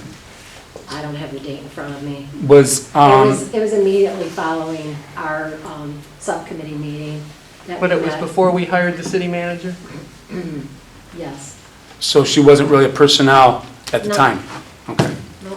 She was not on staff? We started, we had Yeah, contracts. but you asked this, We open had this up. contracts that we were drawing up and we kept them in the personnel file. But just for clarification, Holly was not an actual employee of No, the She city? was not, we had a background check Okay. done, we put that in there. All right, thank you. So there was no personnel file? All right, There was thank a you. personnel file, she started it. Okay. Okay, so All right. I move that we call the question. So I'll make a motion. I Bill move already that- made it. Bill, I make a motion to accept, to drop all the charges, as the her attorney said. And we're waiting for a No, actually, second. I made the motion to call the question before Was there you a said second that. on Bill's motion? No. It was interrupted. All right, so, go ahead. There was no second? Okay, I'd like to make a motion. I move that Commissioner Hendrick be removed from office under Section 5.4 of the city charter for the reasons stated in the notice of hearing and based on the hearing process. I'm convinced Commissioner Hendrick violated the city charter at Sections 3.13 golf, 3.14, 3.11, 6.8, and 13.2. Support. So we have a motion and support on the table. Roll call, please. Commissioner Bryson, Yes. Commissioner Callahan, No. Commissioner Clausen, No. Commissioner Kreidler, Yes. Commissioner Ross. No, for the purpose that, in my eyes, the whole city needs to chill out.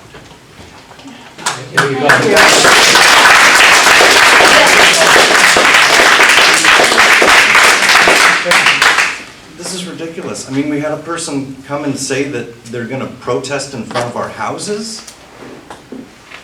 That's politics. No, those are threats. Those are threats, that's right. You know, I didn't ask to be in this position in particular, and we're a town of 3,500 people.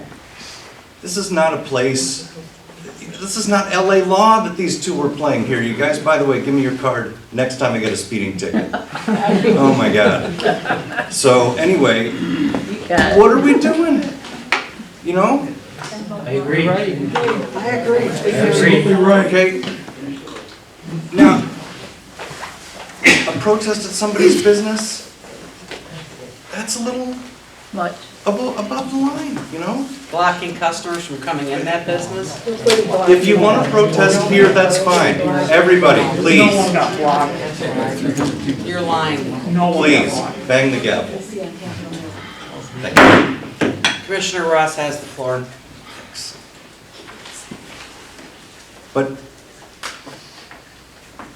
we need people on this commission, good people, to sit here, okay? To do the business of this city for the benefit of its community. Nobody's gonna wanna be here if you are told that you're gonna get protested, that people are gonna, you know, call a recall for your seat. What is that about? Okay, so, Lisa, I'll give you the benefit of the doubt here, but we need to take it easy. The victimization and mobilization of, you know, the people that you work with, it's gotta stop. And nobody's gonna wanna sit on this board if that's the case. So please, everybody, I beg of you, chill out.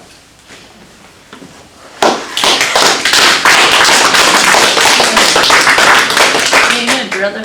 Mayor Buchanan. What was the question? Yes. Motion fails. Meeting adjourned.